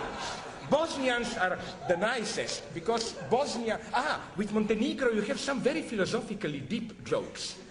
More interesting about their, like, why does a Montenegro guy put as his night table, a full and an empty glass of water? Because he's too lazy to think if he will be thirsty or not during the night. So, but you know what's the nicety there? He has to have to mark the non-thirst also an empty glass. This is almost as intelligent as that George Bush one, tomorrow the future will look better or what. No, and Bosnians, I prefer them because in a very nice way, Bosnians play with their own image, which is a racist image, but they gladly, totally identify with it, of being this kind of obsessed with sex in this primitive, cunning way. So there is a wonderful dirty story, but not too incorrect, you can swallow it. You know, the only thing it's presupposed is you have to know that Beethoven, piano, kitsch, everybody knows his composition for Eliza, für Elise. You know that? Okay. So the story is that now in Bosnia they try to be modern and they have classical music teaching, which is no longer this old learn by heart, blah blah, but creative, no? So there is a class and the teacher says, now we will talk about Beethoven. Each of you should say first some thought, image, person, and then name a Beethoven composition which fits it, no? So first the girl says, yes, Bambi, forest, what? Pastoral symphony, nature, okay. Then a boy said, war, revolution, heroism, eroica, third symphony. Then the Bosnian guy comes and says, now I have to be vulgar, a prick, long, hard, like this. Why? For Eliza. No? And so on and so on. I mean, that's the spirit. That was for me the reality of this brotherhood celebrated of you.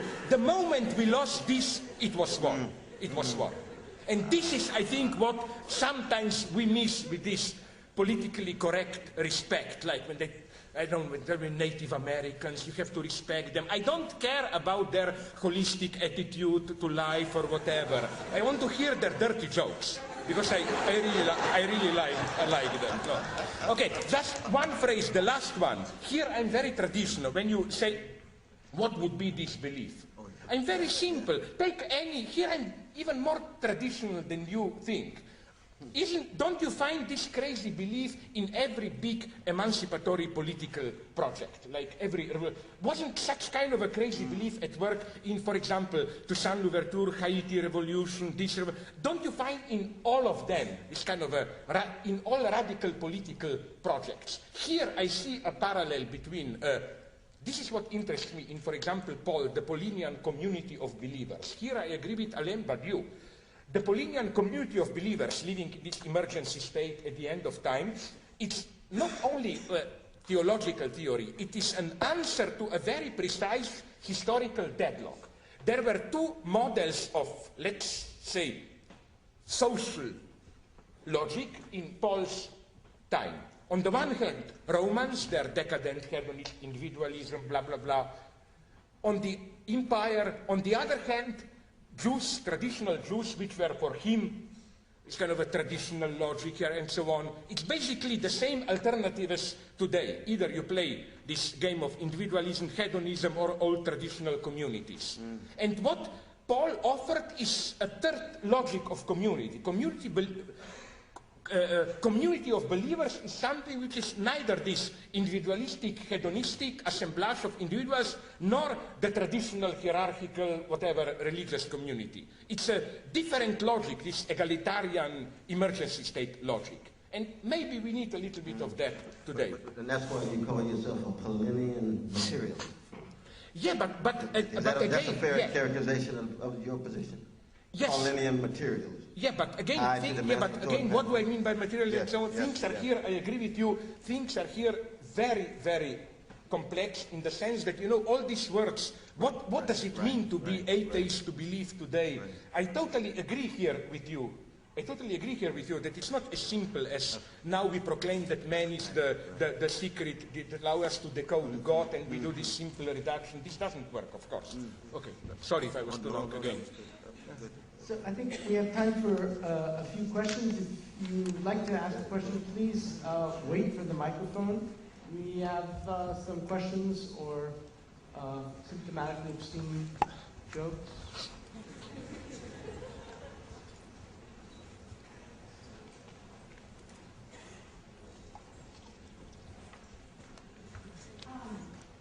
So obviously a lot of sort of the question of religion is, you know, why people think it necessary to, like, why all these sort of cultures separate from each other all over the world on respect to religion.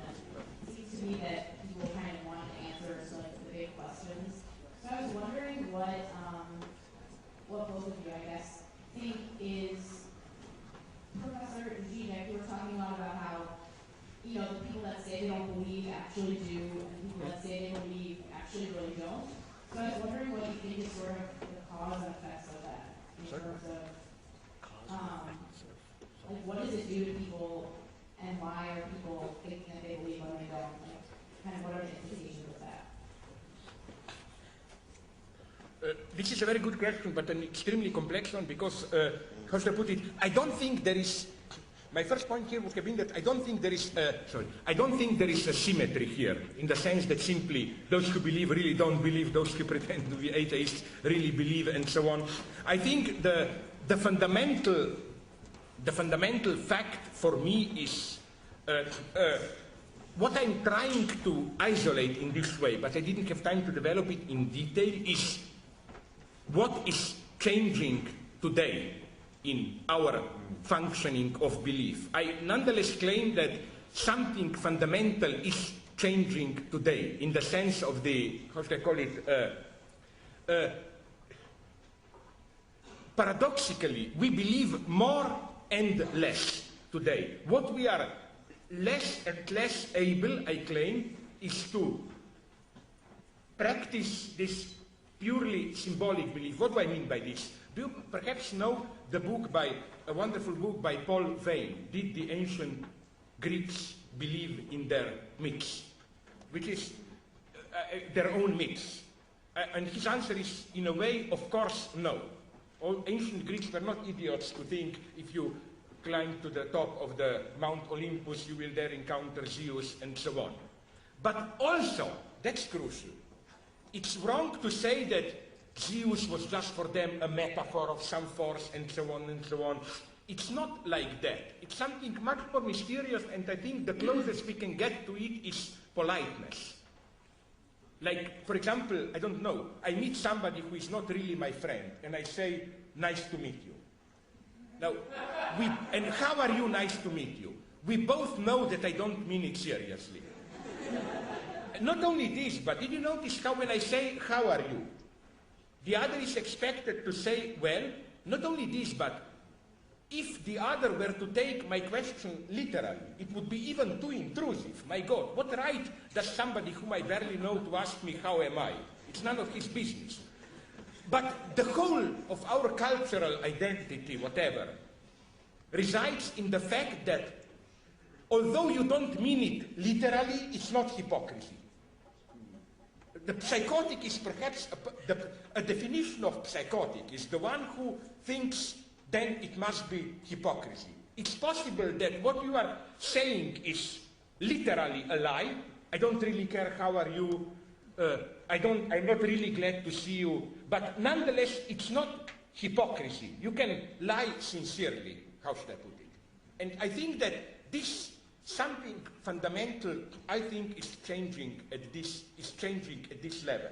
So it's not simply believe, non-believe. It's what these terms mean that is changing and so on. I know I didn't answer your question, but I just wanted to give you this elementary background as to what is really the problem that is haunting me. To put it in another way, did you, for example, the example that I like to evoke always of that Edith Wharton story, Age of Innocence. Who is innocent there? I'm now, as a primitive barbarian, talking in the movie terms. It's the Winona Ryder character, no? That is to say, the young wife. In what sense is she innocent? She is perceived by her husband, who has the affair with Count Olenska, Michelle Pfeiffer. She is perceived as the one who is just the naive wife. At the end, as you know, after she died, we learned that she knew it all the time. She just pretended not to know. This is the innocence. It's not the innocence of you don't know. It is you know but pretend not to know, as it were. This is, and I claim that this is, this is what is disappearing today. And here I am, again, paradoxically, if you want, very, very conservative. This is why I admire novels, especially late novels of Henry James, where you have this kingdom of this kind of a fake innocence or whatever, that people never state clearly, everything is implied, and so on, and so on, and so on. So again, this very fundamental question interests me. How it's not simply people believe less, but it is changing what does it mean to believe? The question in the back. Oh, yeah, my question, I came down, I guess, because I wanted to ask a big question. And that's not a very good reason to come down. Because I was very stimulated by what you said and intellectually curious in so many ways. It's hard for me to express this, but I guess my question is, now, at the moment in which humanity becomes aware of its inner frailness or its fragility or its tragic, kind of a tragic sense of being, it's when all the other maybe easy answers are stripped away from it. I'm sorry. Like, what then do we cling to? I mean, couldn't that really be belief itself, that darkness there, and in a sense it's the only way to express it is utter abandonment? I mean, that's to say, what if real belief is not something that can be expressed? It's not something that can, because as soon as it comes out of your mouth, it can be misunderstood or manipulated or destroyed. What if word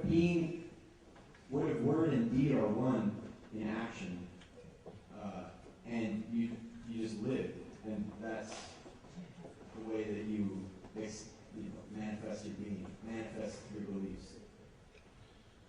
Not as like a computer program, but as a human being that defies any kind of systematization or systematic definition. That's again a nice question, but my God, you're asking me too. Why can't you ask me a simple question where I can answer yes, no? Because this is so complex, but you know what would be my answer here? I think, I'm not sure, I got your point, but here where I feel indebted to Jewish Christian legacy and so on, is that what I didn't get in you is when you say this unity of act and so on, you just leave it. Okay, but in what way more precisely? Because for me, how should I put it? the big opposition is, do we adopt the Gnostic way, which is, truth is in you, you just have to withdraw into yourself, discover it, unearth it, or is, to quote X-Files, truth out there? That is to say, it's traumatically encountered. And what I like, okay, I like it's a vulgar term here, where I deeply identify with Jewish-Christian legacy is that precisely truth is something traumatically encountered. Truth is outside. It's not that you look deep in yourself and it's your self-realization and so on and so on. Truth is something you struggle with, which traumatizes you. Truth is something very traumatic. In this sense, no, sorry, just to go on. In this sense, what fascinated me always is precisely how should I put it, one way to act for me, and Kierkegaard was deeply aware of this, is precisely to adopt a certain mask, not to be yourself, but quite on the opposite, to adopt a certain mask, a role, and take it more seriously, how should I put it, more seriously than what you are. Right, we have to do that. Everyone has a social persona that they have to pursue. But I'm just saying, what if when everything's very nice way. Yeah. There's still desire. I mean, it's like in Ecclesiastes when he says, you know, I had all these palaces, I had slaves, I had my handmaidens, and I was fed grapes, and I built all these Solomon's pools, and you know, he's living a luscious life, and it was all stripped away. It's all vanity. And Wittgenstein said that whenever I open the text and it begins as this text is wisdom, no matter what creed or language is written in, be it Sanskrit, ancient Hebrew, Arabic, Zulu, I don't know what, but if it's labeled wisdom, it's going to start out with vanity, emptiness. And what is in Ecclesiastes is that there's all these paradoxes he goes through, you know, there's a time for war, a time for peace. He goes through all that. But what is left? It's desire. And the desire is for immortality. The desire is for immortality that's expressed through sexual population, you know, through teaching, wanting to indoctrinate people. I mean, this is constantly there. That desire has to be addressed. And it can't be expressed in a mask. Yeah, but again here I would complicate matters. First, when you say desire is for immortality, maybe, but I am here closer to Kierkegaard, who claimed that this is the precise meaning of Kierkegaard's sickness unto death. It's that our deepest desire is not, we are afraid of immortality. Immortality is something horrible. What is easiest for us to accept is, okay, I'm just a piece of dust, and so on and so on. The second thing is that when you say wisdom, okay, the first thing that, okay, but with Christianity, nonetheless, for me, the crucial fact is grace, faith, grace. But grace comes from outside. Grace is not, here I follow Protestantism. Grace, it's not, you know, this bargain with God. Grace comes from outside. It's not you deserve it. It's not, for me, how should I put it, all this, I think that there is, the whole Christian legacy, it's totally foreign to this idea, which is now very popular, okay, for the last 50 years.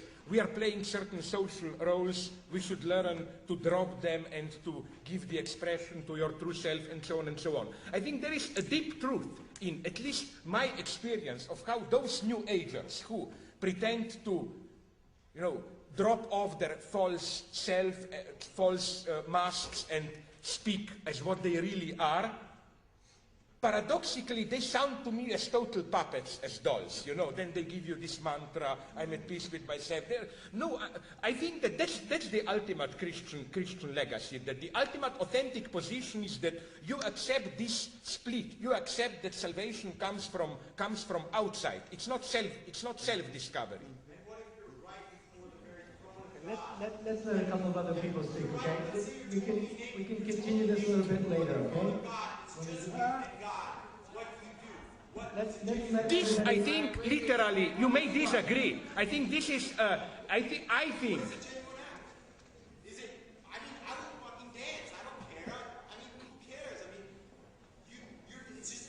God, you're standing right there in front of an immortal being, and you're nothing. You are a dust. You are whatever.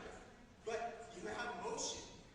You have life, and you're gonna express it. Okay, we don't have time to go into it. My immediate answer would be that I doubt if this really is a Christian position, because the Christian position is that I don't have to go to God, God came to me. You know, that's the ultimate, and it's very difficult to accept it for a Christian. Christ is not an image, a messenger of God. Christ was an ordinary, dirty, bad-smelling, unwashed, whatever you want, individual flesh who was walking there. You don't meet God there in this charismatic. You met God there. You met God there. And I think this is how I read then Holy Spirit and so on. We don't need this horrible thing. God is here in the community of believers. I don't think we need all that stuff about this. Okay, I'll put it in another way.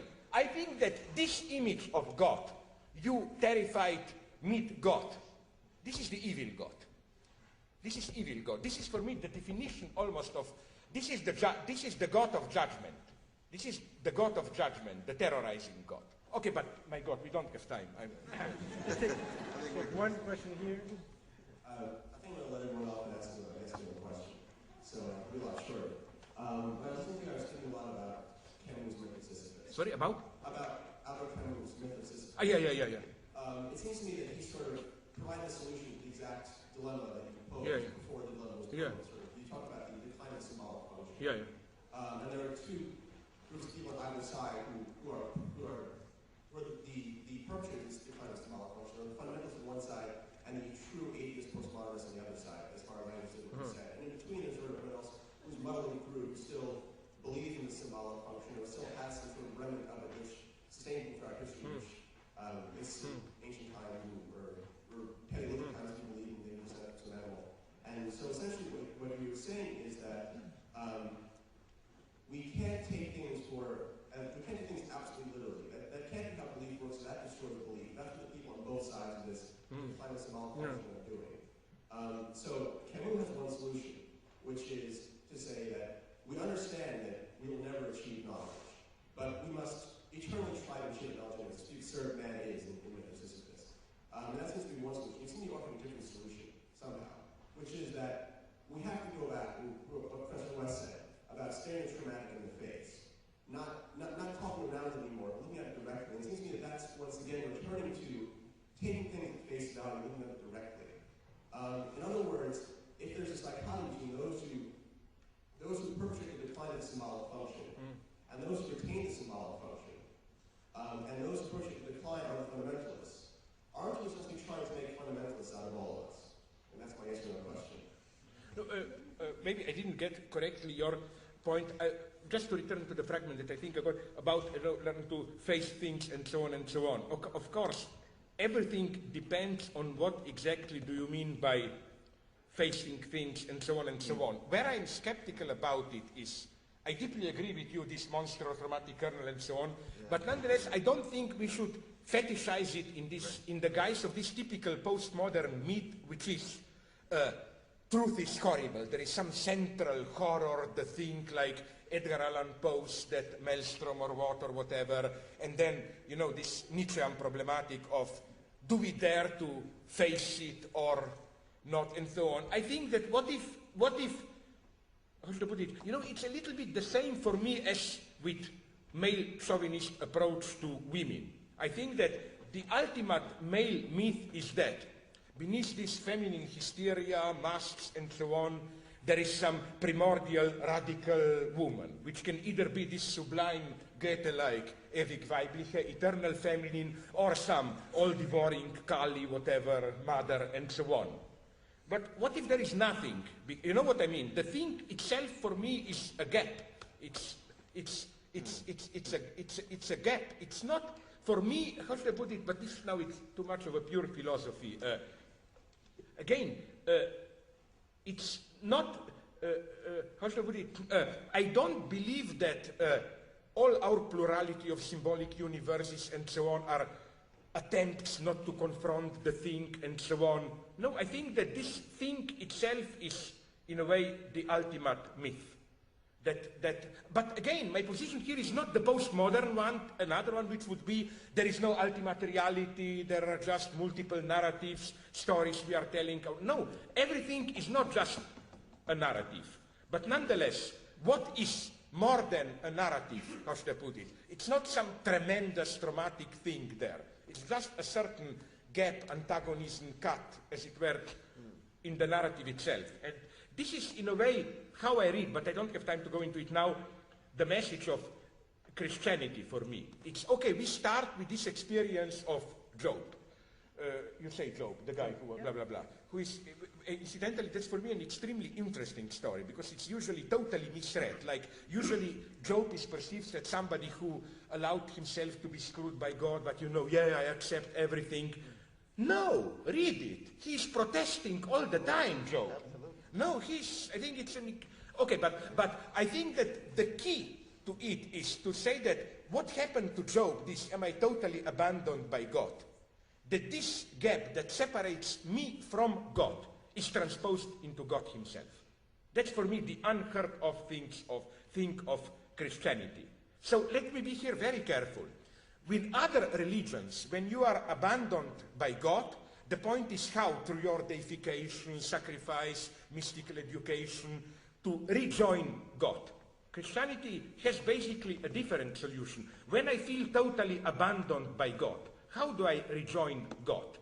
Not by miraculously turning the thing around, oh, but suddenly things turn better, but to accept how, at that very point where I'm totally abandoned by God, I identify with Christ who was also abandoned. You know what I mean? That the very gap that separates me from God is part of divinity itself. So, you just, as it were, how to put it, and here I use very precise Hegelian terms, the problem turns its own solution.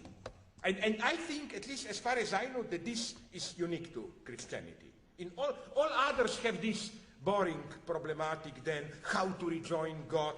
But in the very utmost abandonment, you are already close to God. And again, I think that this is something unheard of. But when you said about Camus and so on, you know, the problem again that I have there is the problem of, maybe I misread Camus, but he is for me a little bit too close to wisdom.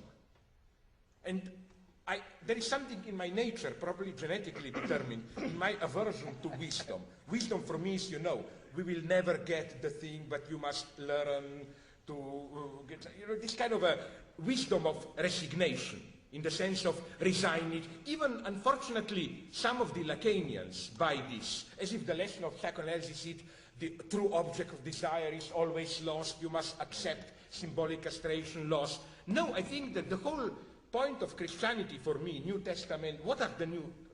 Christianity is for me the religion of anti-wisdom. It's not wisdom. All paganism ends up in wisdom. We return to dust, everything goes up and goes down and so on. You know, this kind of ultimately we all lose and so on and so on. But I don't accept this position of wisdom. Wisdom is for me always, there is for me something disgusting in wisdom. Wisdom is for me best exemplified in Proverbs. And Proverbs are for me the ultimate vulgarity, in the sense that anything can be covered and justified by Proverbs. Let us say you have to do something which is risky. You do it, you succeed. What happens? There will be a wise guy who will tell you, of course, as we say, don't you have, you also must have. We have in Slovenia a proverb which says, only those who risk profit, like something like the wisdom. No? Okay, let us then say that you take the risk and you fail. Again, your wise guy will come and will tell you some version of, we have in Slovenia a wonderful vulgar proverb, you cannot urinate against the wind, like don't take it. You know what I mean? This is wisdom for me. Anything can be justified and so on and so on. I think that, again, the unique thing about Christianity is precisely that it's not this position of wisdom. It's in a way, how should I put it, all the other pagan ethics are the ethics of cosmic justice. Some think introduces an imbalance into the world. The point is then how to restore balance. It's basically a very organic ethics. It's the ethics of you want to be too much, the ethics of fighting the excess. For example, you want to be too much, but tragically you fail. But I think that Christ himself is an excess. The only in Christianity you have this crazy idea, which is for me, in my madness, I read it almost as a kind of a Leninist message, that truth is partial. Pagan ethics is always has this position of to be above differences. No, the idea is, you say this, I say this, truth is holistic, compromise, and so on. Only in Christianity you have basically this idea, no, truth is partial, truth is one-sided, truth is imbalance. The universe must be thrown. But you got that in Judaism before you even get the Christian Judaic break, though. Truth is partial. Here we enter a very problematic topic. I'm not ready to go into it now because then I'm either accused of being either anti-Semitic or anti-Christian. You always get in trouble here, no? My favorite reply to this, and to conclude maybe, is another, I quoted in one of my books, dirty joke, which is for me a perfect joke because it's totally ambiguous. And I ask you a question, how do you read it?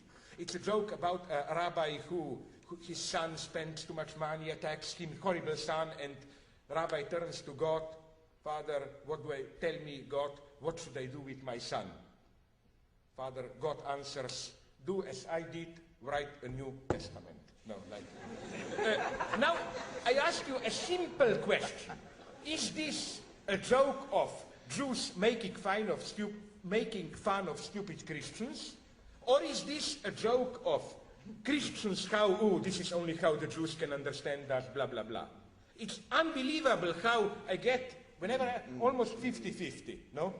And so that would be the problem here, how to... We've been very patient. Sir. It's so dangerous about the eradication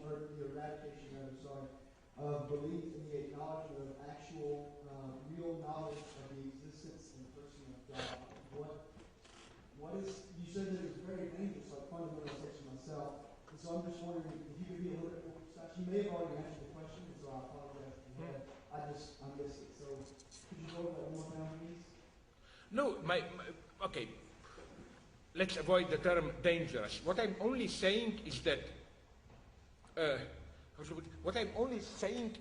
for me, what is precious about belief is precisely this how should I put it, existential wager on accepting the absurd, the impossible. And that for me is all that belief is about. And I don't even mean only belief in the sense of belief in the sense of religious belief, but even political belief, and so on and so on. And I think that dangerous in the sense of I think that all emancipatory politics is lost without this type of belief. Let's take the question of racism, for example. I claim that without this kind of article of faith, you get lost in this, okay, maybe you blacks and us whites, maybe we are the same, maybe we are not. Let's first measure our brains. What if we discover that I or you have, you know what I mean? You cannot approach it this way. You have to posit an act of belief. To give you another example, what I mean by belief, a totally different one. For example, in Germany, I often refer to this example in my books. In Germany, let's say we are in Germany 33, 34, and you debate with your friend who is anti-Semitic, you are not, and then you propose, look, we are talking about Jews in abstract. Let's simply look at the Jews. Let's see how they really are. I claim the moment, let's precisely transpose the debate into the terms of knowledge. I claim the moment you do this, you are lost. You miss the point. You already concede the point to anti-Semitism, because the moment you put it in the terms of how the Jews really are, the result is clear. You will discover that, okay, of course the Nazis exaggerate a little bit, Jews are not so bad, but there are many bad Jews and so on. It is true. I mean, are we aware how we always make fun of the Nazis, of blah, blah, but are we aware, and this is for me not an argument for Nazism, how many of their statements were true? For example, when they claimed that 80% of lawyers in Berlin are Jews, 60% of journalists are Jews. Jews have a crucial influence. I'm very sorry, but this was true, no? And my point is precisely, but in no way it justifies you know what I mean? The moment you translate this fundamental, how should I call it, ethical religious question into questions of knowledge, you are lost. The tragic example here for me is Francis Fukuyama's, it's no longer the last book, that on what's the title, Freedom something, on biogenetics and the dangers of biogenetics, where he tries to ground human dignity directly in our knowledge about human nature. And the result for me is crazy. He claims that his argument against biogenetic interventions is that our experience as free agents and so on is only possible with a certain genome biological structure. So we shouldn't mess in it, but doesn't he see that this very reasoning undermines it? Because the moment you say that our human dignity is based in certain genetic structure, you already devalue it. I mean, what kind of dignity is this if it's just a matter of, you know, that's the problem for me. Or even, for example, here I have a fundamental problem with some religious people, with Catholics, especially who are so opposed to, and I would provoke you, do you have an answer to this? Namely, they are on the one hand opposed to biogenetic interventions, blah, blah, blah, and their argument is usually because man is not just an object, biological mechanism who can be manipulated, man has an immortal soul, blah, blah, blah. My answer is, reply to this reaction is totally common sense one. Wait a minute, if man has an immortal soul, then why prohibit biogenetic intervention? We only mess with the body there, no? You know what I mean? It's very strange logic. The logic is, man has an immortal soul, which cannot be affected by biogenetic experiments, so let's not do the experiments. What's the point? The only intelligent answer that the priest gave me is the radio theory answer. It's really intelligent. The idea is that our body to our soul, it's like the radio to the program that you hear. It's true that the program is not in the radio, but to hear the program, the radio must be properly tuned. You know what I mean? So if we do biogenetic manipulations, we may put the radio out of tune so that we will no longer get the message and so on and so on. Okay, I don't find this answer satisfactory, but it gets problematic here. So again, what I'm saying, but it is a serious question, I agree with you. The question for me is, and here I see a big failure with Habermas and some others who oppose biogenetics, but the way I think they oppose it is that they simply avoid the problem. Their logic is the following one. Our human identity is based on certain notions of autonomy, freedom, responsibility, and so on. If we do biogenetic manipulations, we undermine this very but for me, the question is not simple as that, because the moment we can do this, we already accept that basically we are not autonomous, free, and the true dilemma is then, do we accept the fact that we are not free, or do we ignore it in order to maintain the illusion that we are free? For example, when people say it's not fair to enhance your abilities with some drugs and so on, that in this way you cheat, like if you do an exam, it's not fair to, you know, whatever. But the true tragedy for me is that the moment you accept that you can change your psychic characteristics with a drug, this means, even if you don't do it, that you already accept that your psychic characteristics are, if they are something that can be manipulated with chemical elements, it means they are basically just an effect of some other chemical combination there. So you already accept it. So for me, this is for me a true problem of biogenetics and so on. To put it in pathetic terms, how to save freedom? Can freedom be saved? I think it can be, and to make a little bit of propaganda, in a book of mine which will appear called The Parallax View, it may surprise some of you, I have 200 pages of detailed dialogue, but it's a one-sided dialogue. They will probably ignore it with Dennett and all of them. I go in detail into, I have a great appreciation of today's brain sciences. I'm not that arrogant European who dismiss them in this easy transcendental way. They are naive reductionists. I think there are wonderful things happening in them.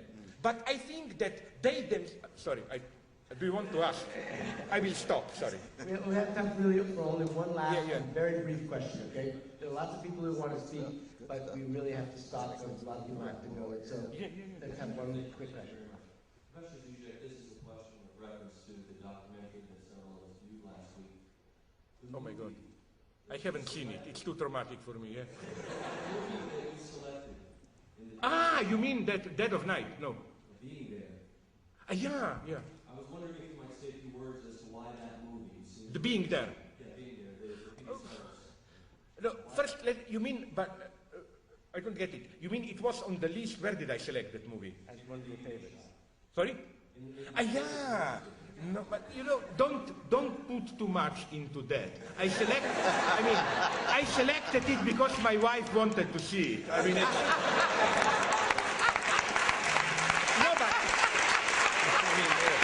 so it's not, this is an example of what Lacan means desire is the desire of the other, no?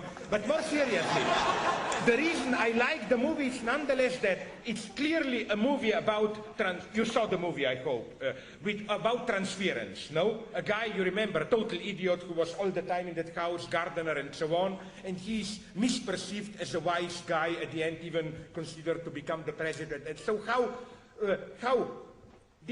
you find yourself at the right place, and this pure idea of it's not what you really are, this is what is called transference. But the reason I admire the movie is that it resisted a certain temptation.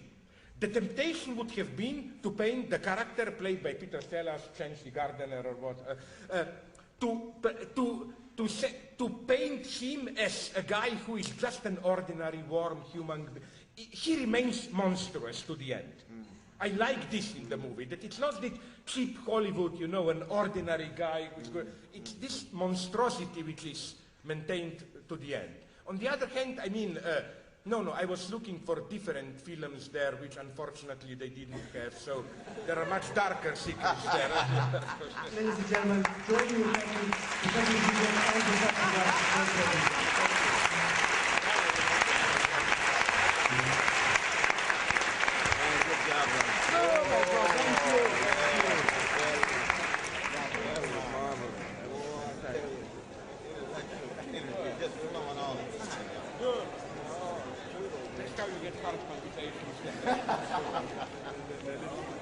Formula. You got a lot to say.